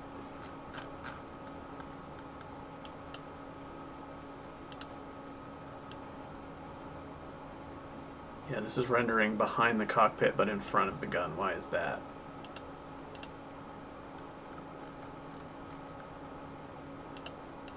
That is not what I wanted. Sprite, sorting layer. Did I not apply that change I made? Parts, gun.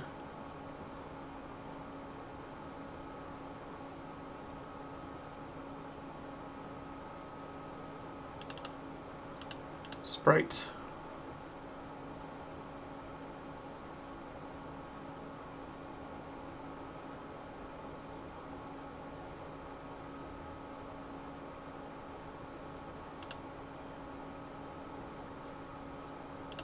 Wait, that's default, and bullet should be rendering in background. It is. So what is happening here? Something with the rendering order of these bullets is screwy. Pause. No. Add some guns and then pause. Pause. Hello. Thank you, thank you. Getting some shipbuilding stuff done. Some new pixel art. Gun.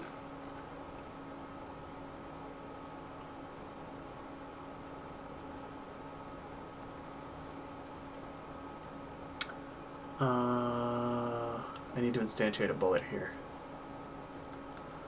Again. So this is rendering behind that and in front of that.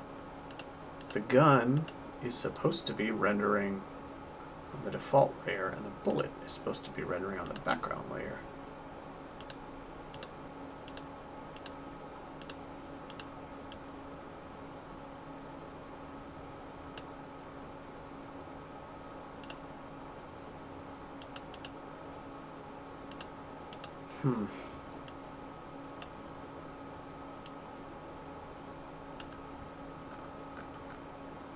Why is that?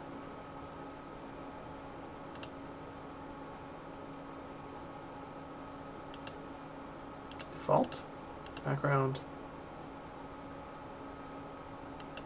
foreground. Wait, foreground and background are both doing it in front? default is doing it behind.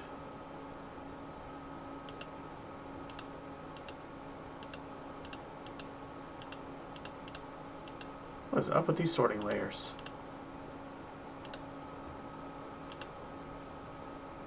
Ah. Ha! There's my problem.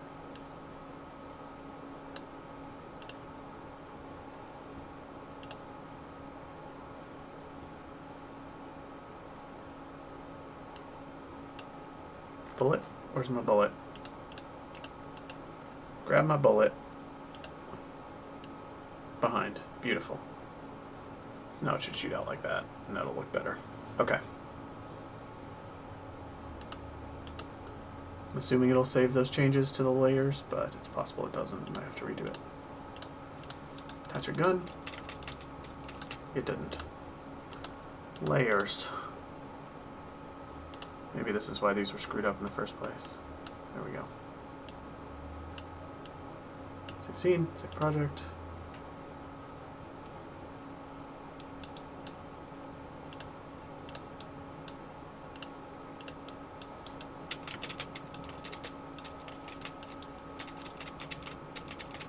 Nice.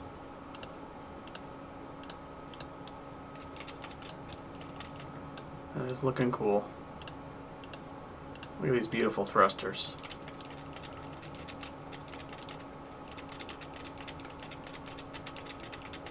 Okay.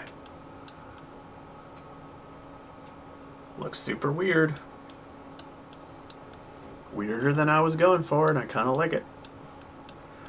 I think the guns could use more of like a red stripe down the middle or something. Maybe I can make it look like they're crystal powered or something. Like they have a big crystal right in the middle of them that's red. That might be cool. Because right now the red tips are nice for communicating the lasers. And they look pretty cool, but I feel like they're easily going to fade in with some of the other parts of the ship if I don't make them pop a little bit. Hello, Russ. Tiny dog. What you doing? He's like, I'm bored, Dad.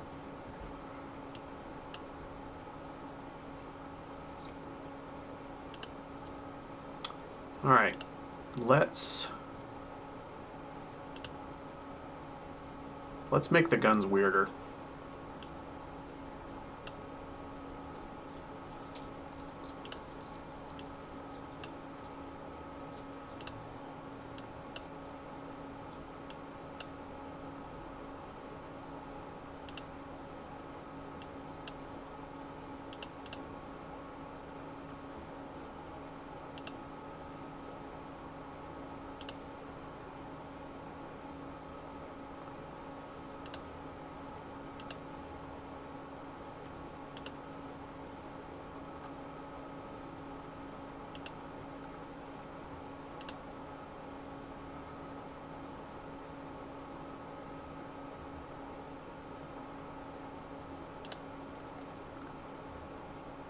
Like a big, shiny crystal generator thing in the middle.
Some kind of diamond-shaped thingy.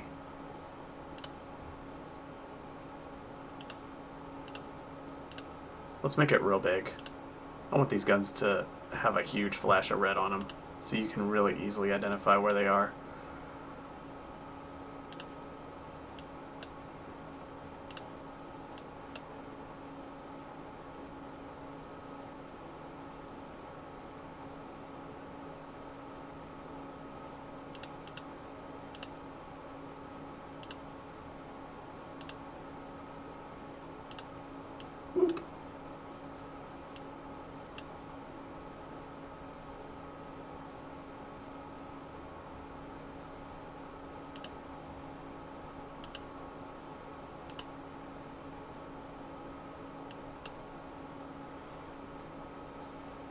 looks reasonable.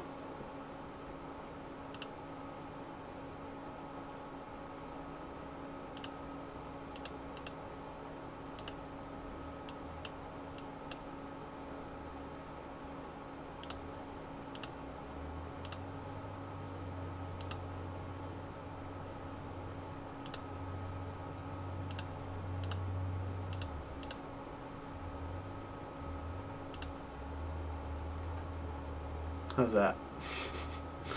It's looking weird.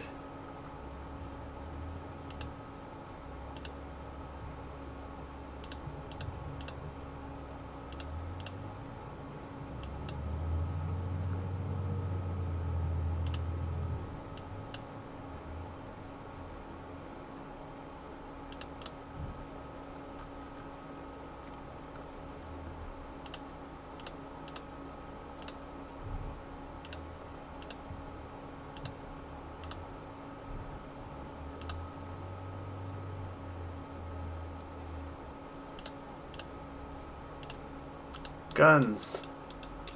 Nice. They look a lot more distinct now. With those like little red crystal orbs in them. I think that looks pretty cool. Cool. Done messing with the guns. I think the next thing I'm going to mess with is the four-way just structural connector pieces.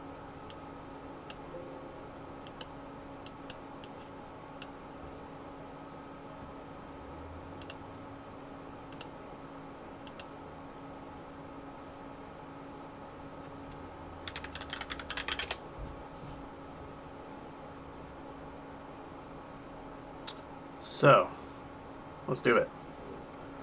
I want, so this brightest color blue, one down from it. That's the, okay.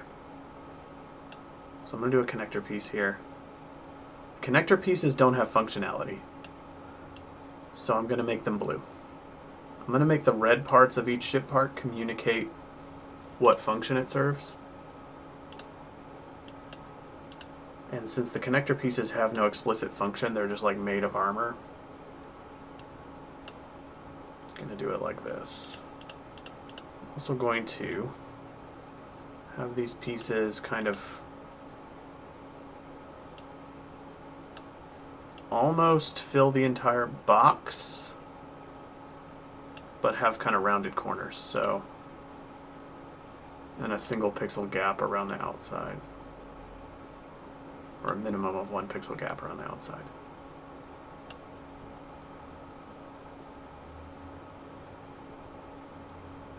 And on these corners,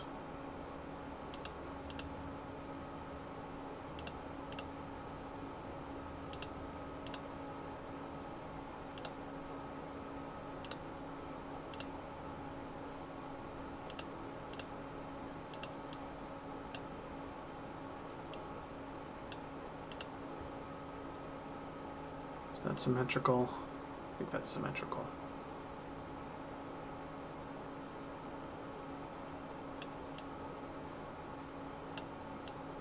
Okay. I'm going to come all the way out to a 1 pixel gap on all sides.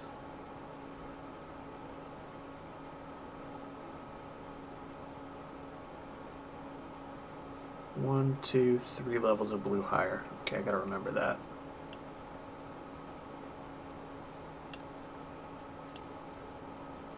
Color in most of this.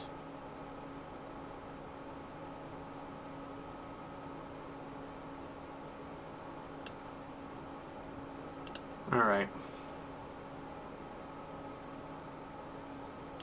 Gonna go 1. Whoops.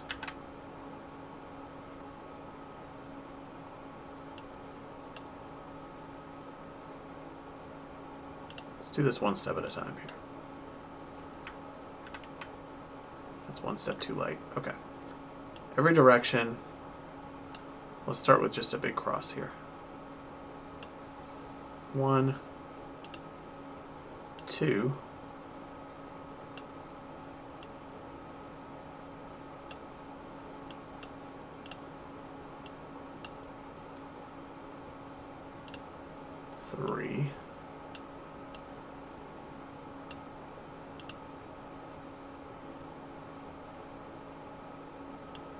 Did I skip a level on the other ones?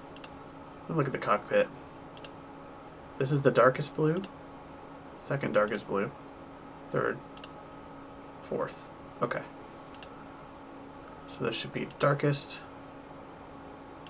second darkest, third, fourth. Okay, that's correct. So that in every direction, and then outline it in this, then outline that in this.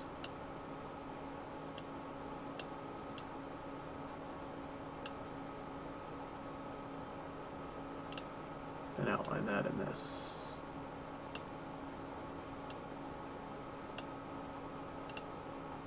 Okay.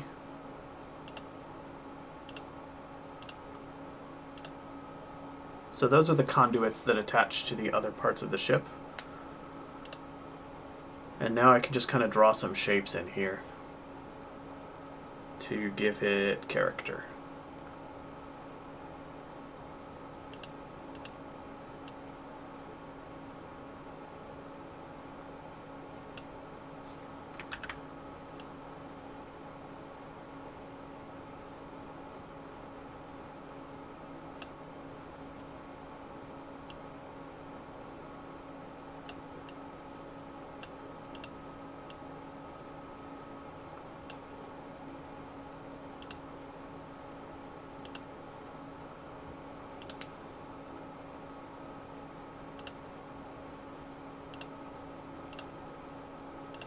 Yeah, maybe I want little lips like that, and then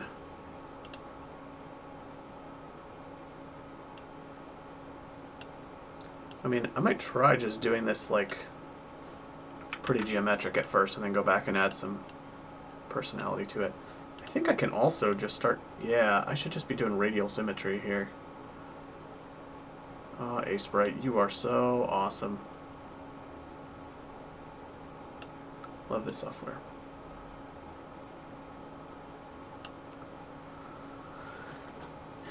And maybe take the corners out of these to make it a little more interesting.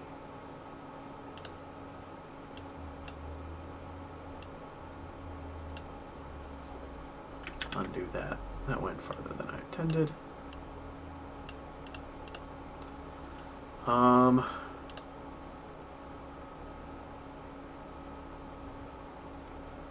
And on the cockpit and stuff, what is the highest level blue? It's this 5th blue for the highlights. Okay. So I'm just going to give these like some nodes, kind of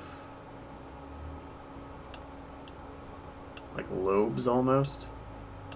I don't know, I'm leaning into the alien look. I picked these colors because I was picturing like geometric spaceship ships, but turns out I don't know how to draw those, and when I wing it I end up with something a lot weirder looking, which is cool with me. How's that?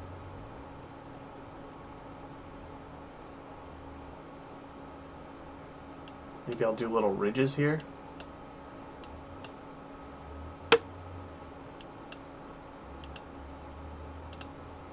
That.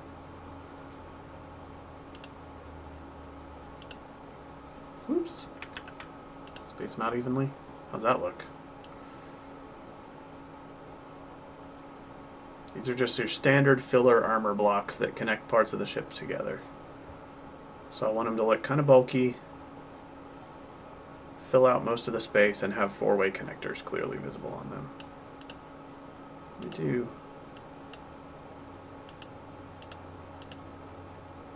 export as connector ping. Let's try this.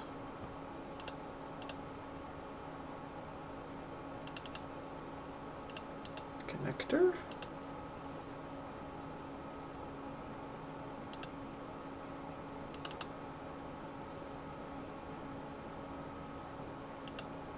Yeah, it looks weird.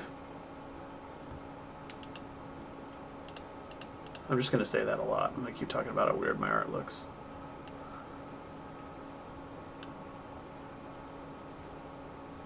Connector. Point filtering. Pixels per unit 32 and no compression. I've got to make these the default somehow. It looks like I have a tint on the sprite, so that needs to change.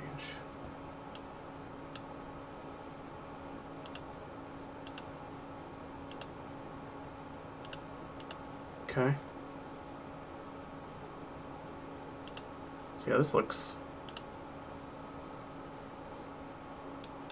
Let's go build a ship. Connector. Connector. Gun? Gun? It's looking pretty cool.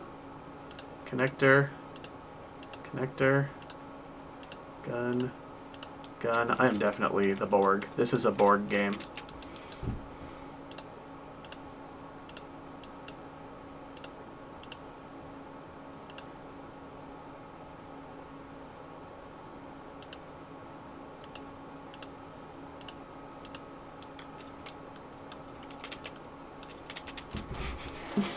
They look kind of like storage tanks a little bit.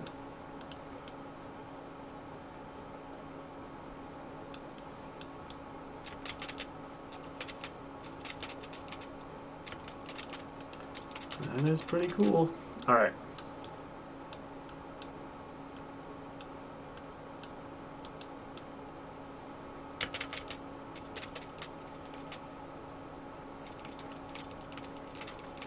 I am a floating fortress of death in a good way. All right.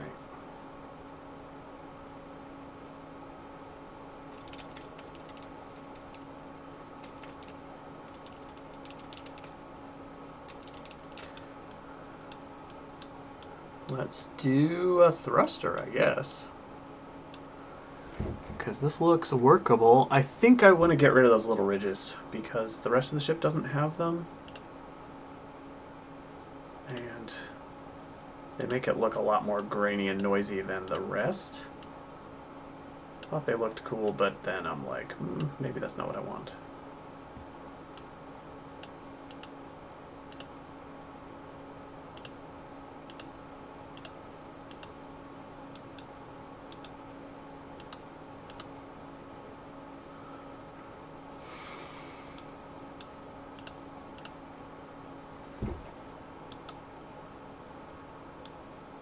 Smooth now.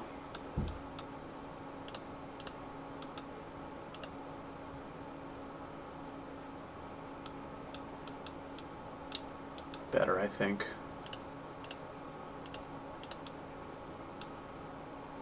Gun. Gun.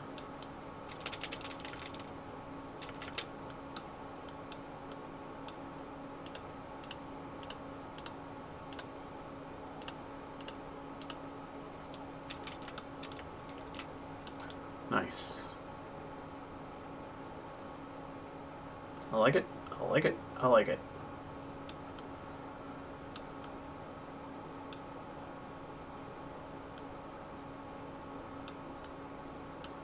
Now, I think I would like a...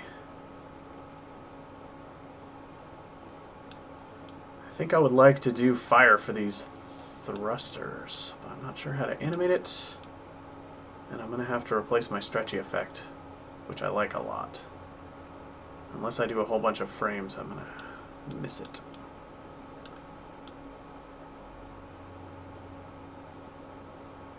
But I think I need like a fire effect on this.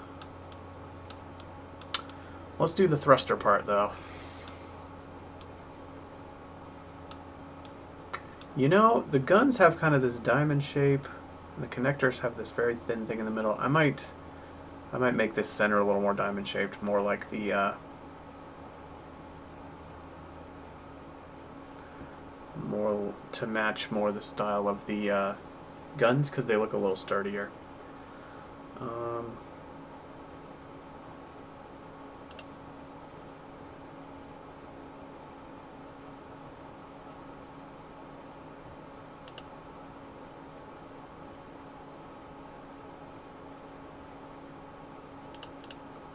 I'm going to do a little more on this one. I want this a little more like this. Outline it like that.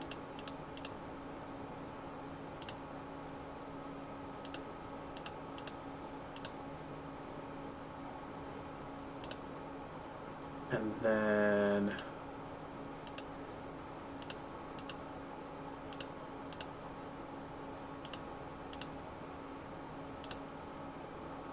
like that. And I may also connect these.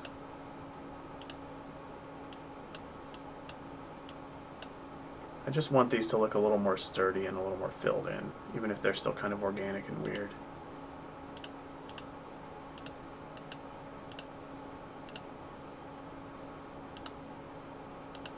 How's that look?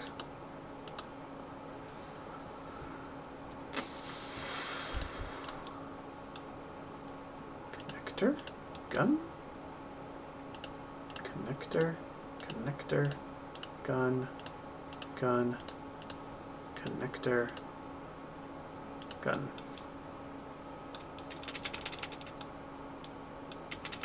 Nice.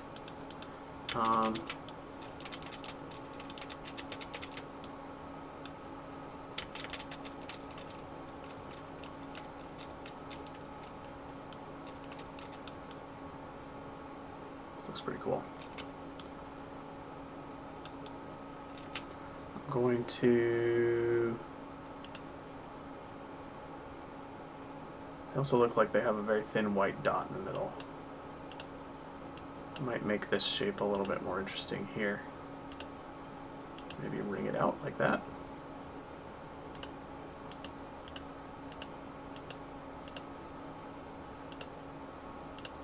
Yeah, override.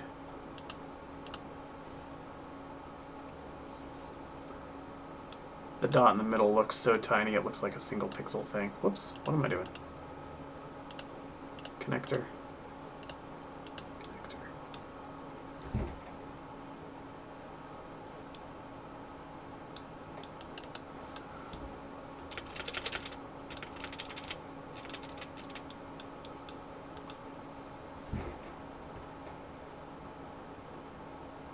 Okay.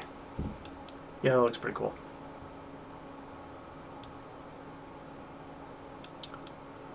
Alright. What next? Thrusters.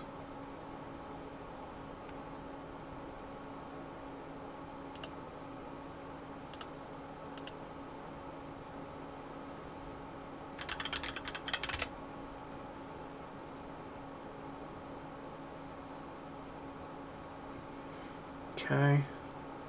So I want thrusters to be shaped like a rocket.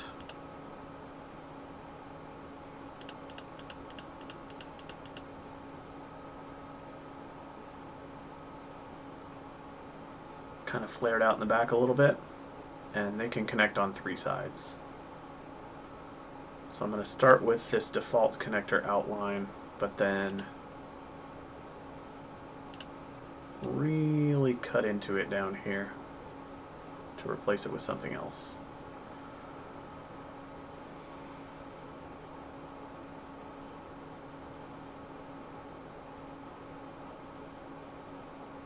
So what is the shape of the thrusters? Be like that. I think I want it to mostly... It should also stop a pixel before the edge, I think, if it doesn't connect to other pieces. I'll have that be the convention.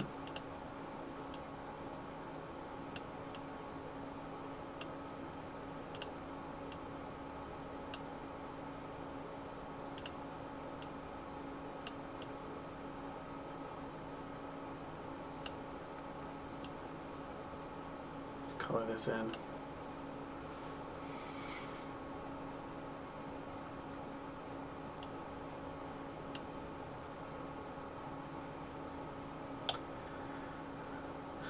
And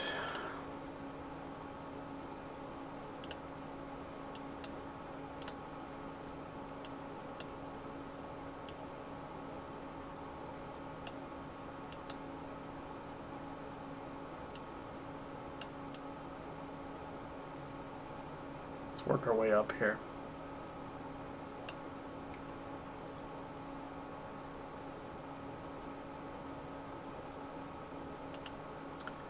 So I said I wanted to use those reddish colors to communicate the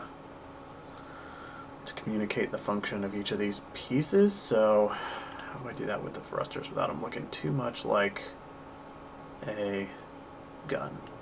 I don't want anything pointed and red. I can make it look like there's sort of a fuel line feeding into this.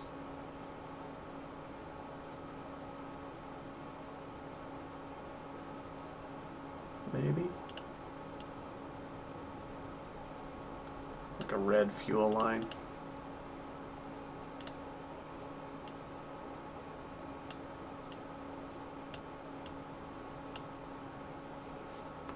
Or a series of them. What if I do like a series of branches coming off of a red stripe here?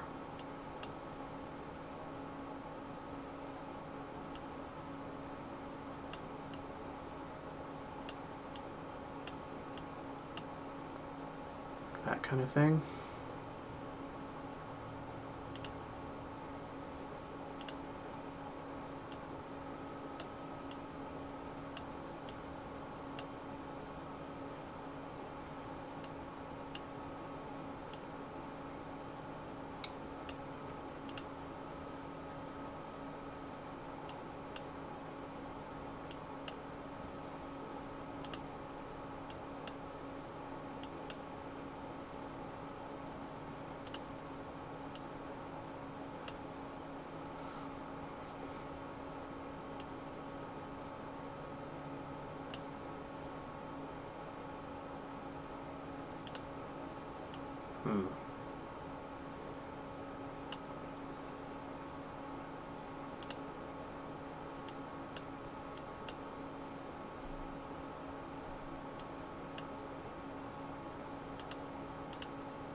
Let's do some raise details over here. I don't know.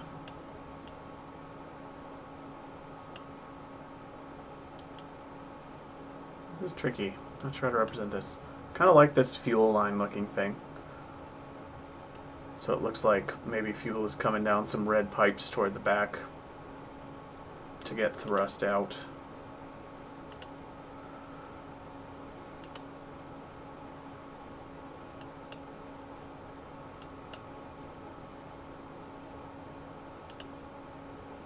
Do some elevated details here.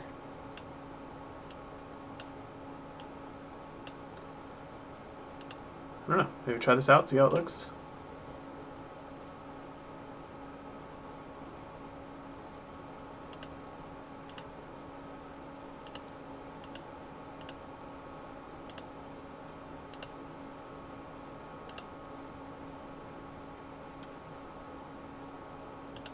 point filtering 32 and no compression. Apply. Let's go to the thruster ship part.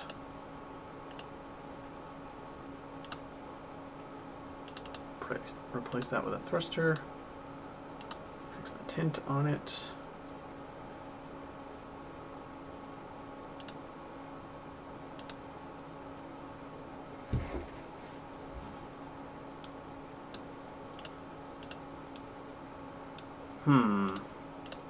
Yeah, I think those pipe details don't come across super well. It's definitely confusing to look at. Oh, and the gun's red is so much brighter and stands out so much more. I think these are at a decent starting point. But I would like to... Here. Connector. There's the thrusters all firing. Look at this beautiful mothership.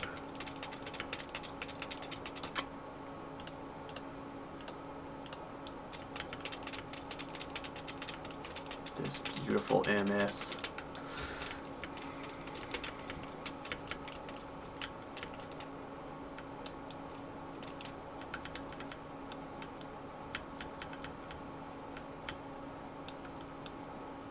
Let's do an off-center thruster so we spin.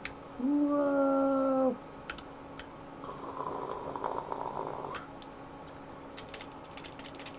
Still gonna fix that spinny behavior.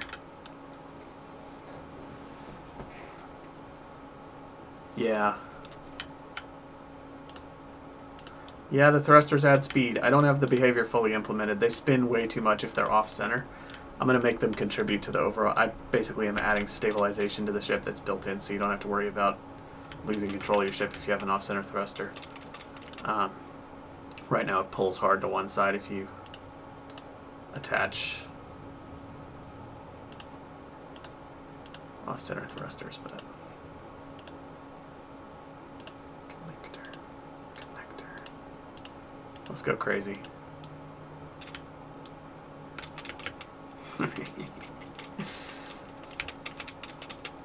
Oh, yes. Yeah. It is a death fortress. Death spiral. Just gotta add like 3 extra thrusters on this side, and it doesn't look like it should spin that much. It has to do with me faking the rotational inertia values on the ship to get it to navigate properly. So when you apply an outside force through these thrusters off-center, it completely loses its mind. And I need to fix it. The thrusters are still only half implemented. Wait, why is it spinning that way? Oh, there it goes. You can tell the ship turns a little slower as it gets bigger.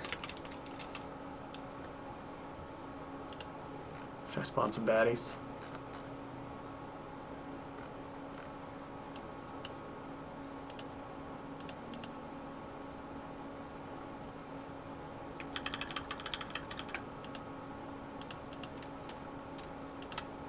Where's that baddie prefab?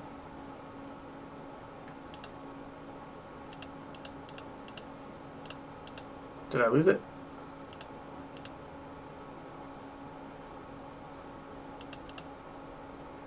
Did I accidentally delete my bad guy?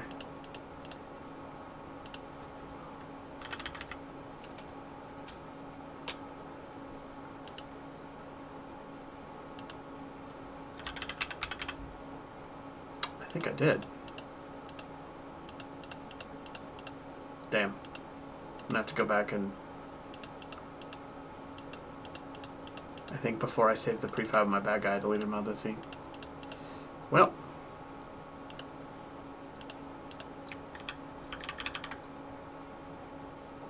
Oh dear.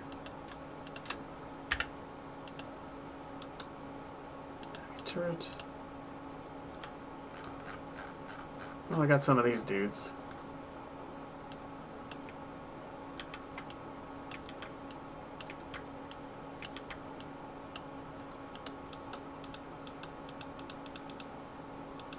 Oh, we're taking heavy fire. The ship can't take it, Captain. Ah! It feels pretty satisfying, honestly. The catastrophic chain explosions are sweet. Anyway, gotta get my bad guy back. Oh, there we go. I didn't lose him forever.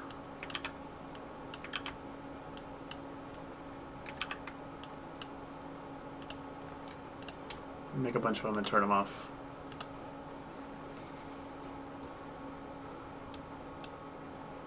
Homing missile. Rogue homing missile. Out of nowhere. Alright. We build up the ship again and then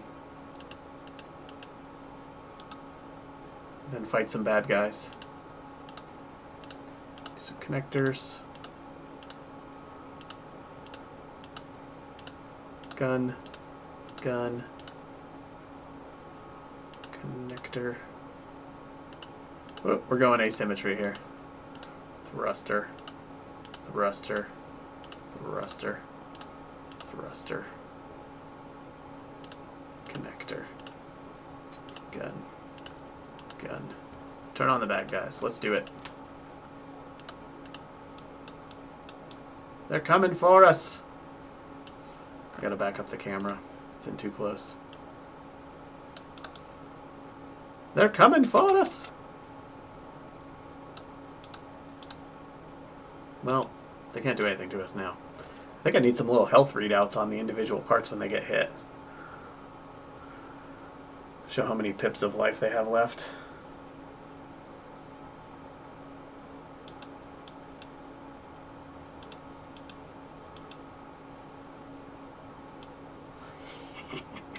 It's very satisfying. Okay. Just a cockpit, darting around. You're very maneuverable when you're just a cockpit missile pod, but can't fight nothing. Oh yeah, I gotta add collision and stuff too. Looks cool though. I think the last thing I'm gonna do. Oh, I gotta wrap soon. I'm gonna start on no health readouts, change their color. Yeah, I gotta think how to represent their damage. Or make them super duper destructible. Like 2 hits to kill or something. I don't know. Change their color, huh? I could put colored parts on all the blocks that change color along a gradient as they take damage. I could have like some stripe running through the parts that's like green and then turns to yellow and turns to red or whatever, but it'll mess up my color palette situation on the ship. I do need some visual way to tell the damage, though.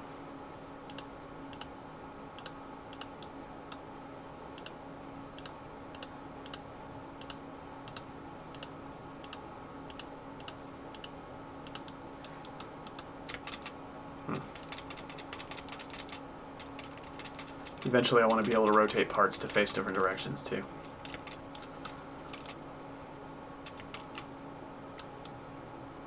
Maybe.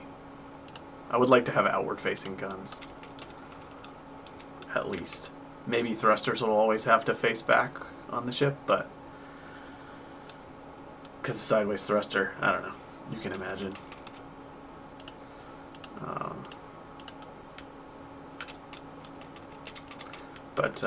Yeah, how do I represent the...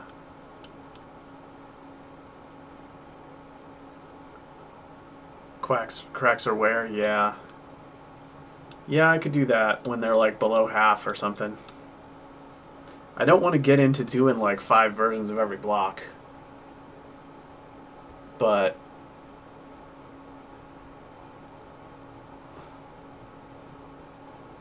forward thrusters for emergency braking. I'm not sure how that would work with my control scheme, because right now it's following the mouse point.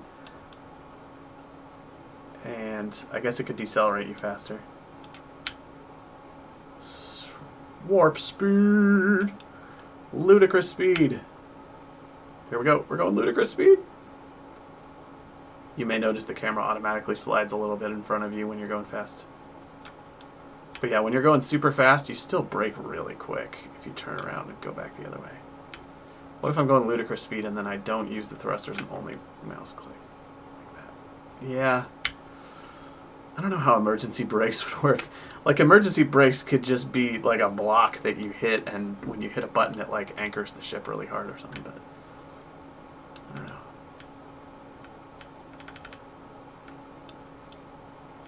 I don't know. Sideways for dodging, yeah. Problem is the physics are kind of fakey. Like, if I put a sideways force on it, it's going to conflict with what your mouse is trying to do, and I feel like it's going to be hard to... I'm not sure. Thinking about how it would play.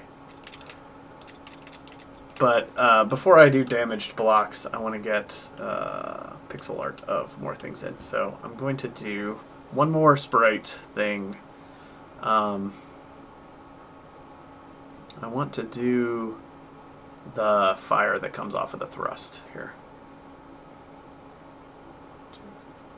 1, 2, 3, 4, 5, 6, 5. Okay.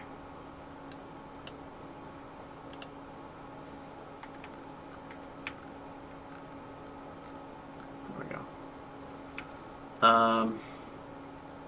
I want to at least do a little static fire effect, and then I can animate it later.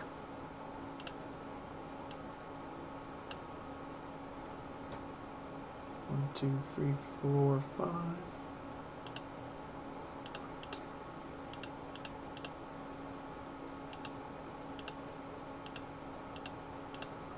Just giving myself little guidelines to follow so I can remember how big the fire is supposed to be.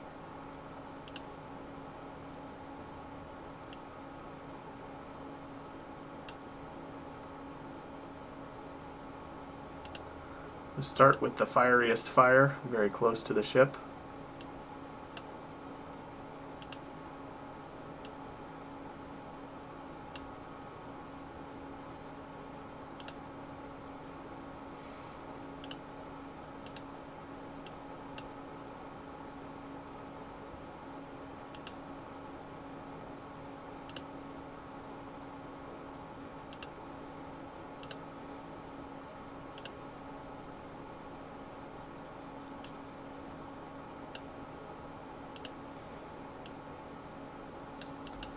Actually, I may start with like a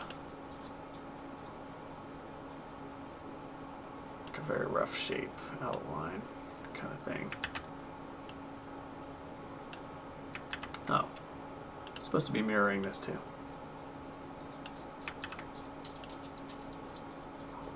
Like that. That looks good.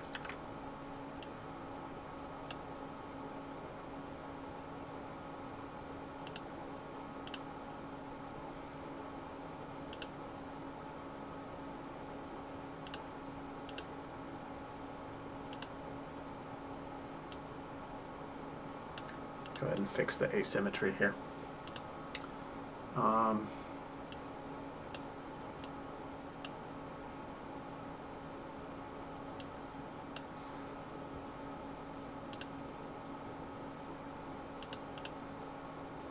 Let's see.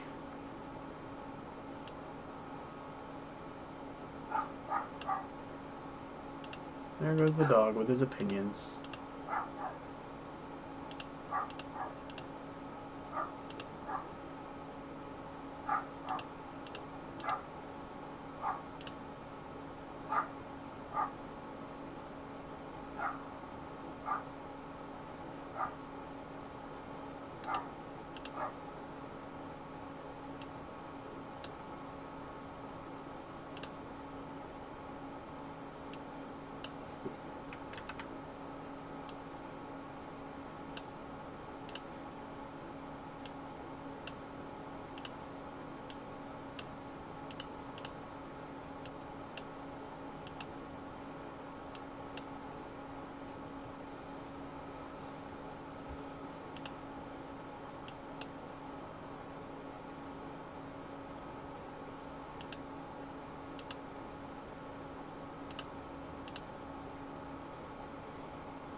Okay. Let's get some coloring in here.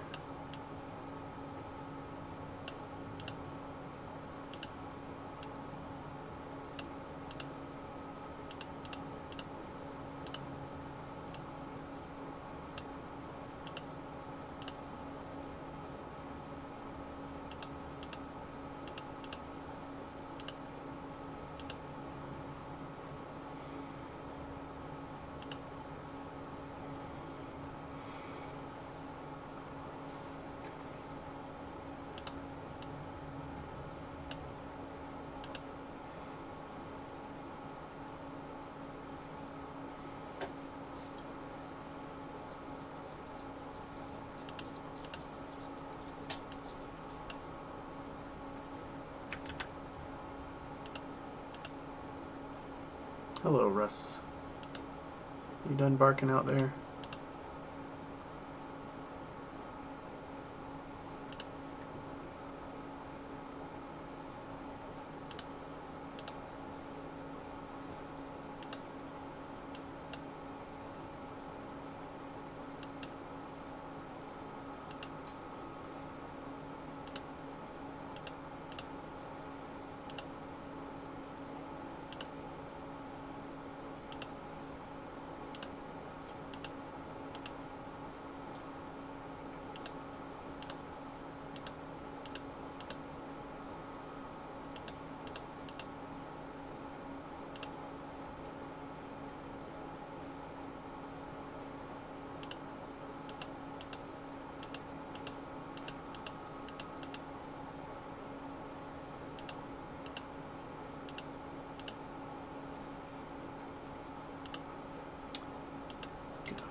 This on there.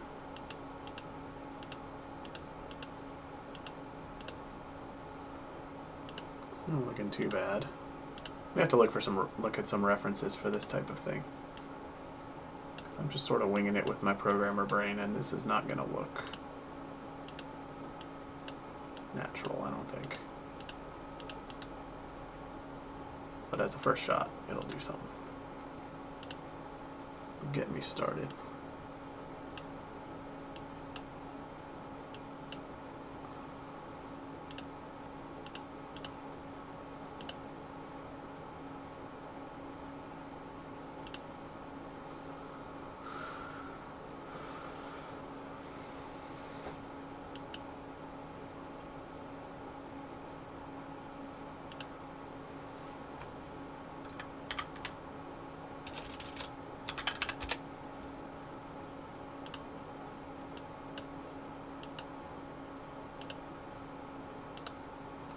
Alright, just want to toss this in and see how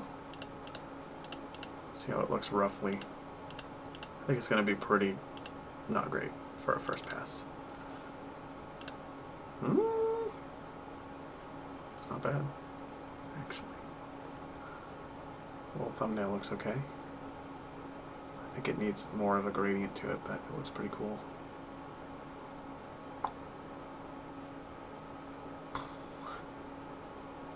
Point filtering, no compression, 32.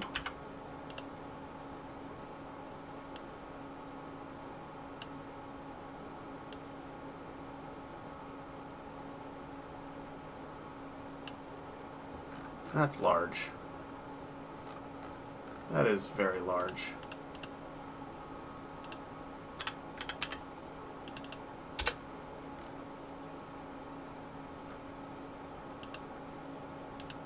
Oh, it's because I applied the texture to the background. I need to lock that background object so that I can stop clicking it all the time. I forget how to do that. This doesn't lock the object, this locks the inspector. Yeah. I need to look up how to do that, but I'm not going to do it right this second. Alright, let's get a jet on the ship.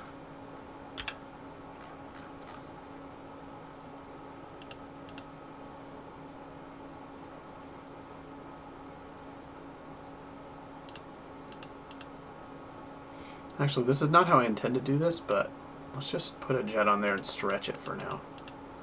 It's going to look bad because I'm not intending to stretch the pixel art around, but for testing purposes,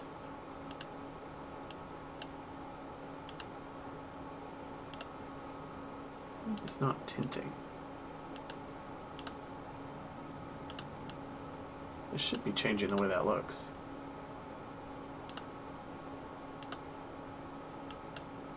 Not sure why it's not.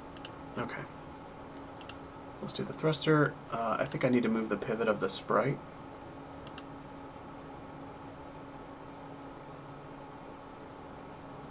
Top.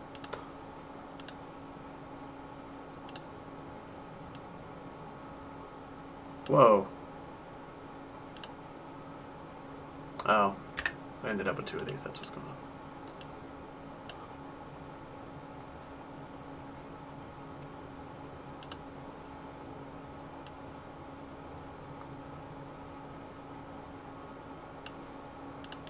Zero, one. Stick it on there. See how this looks. This is going to be stretching the pixels, which is going to look weird, but as an approximation. Okay, yeah. Yeah, I mean, if this had a couple frames of animation and a little bit of transparency, maybe? Nah, the transparency makes it look too dark. Needs to be full alpha. Yeah, that's something, though. If it just had a couple frames of movement, this would actually look pretty good. That is not bad for a first pass. I thought it was going to look a lot uglier, to be honest. Not bad. Pat myself on the back for that one. Still gonna work on it quite a bit. I think it's a little too much of the like yellow, white, bright color and not enough of the dark colors. And the shape might be a little bit bulbous. But that's pretty cool. I actually don't mind the stretching effect on the pixels. I was pretty sure it was gonna look hideous, but kind of almost works.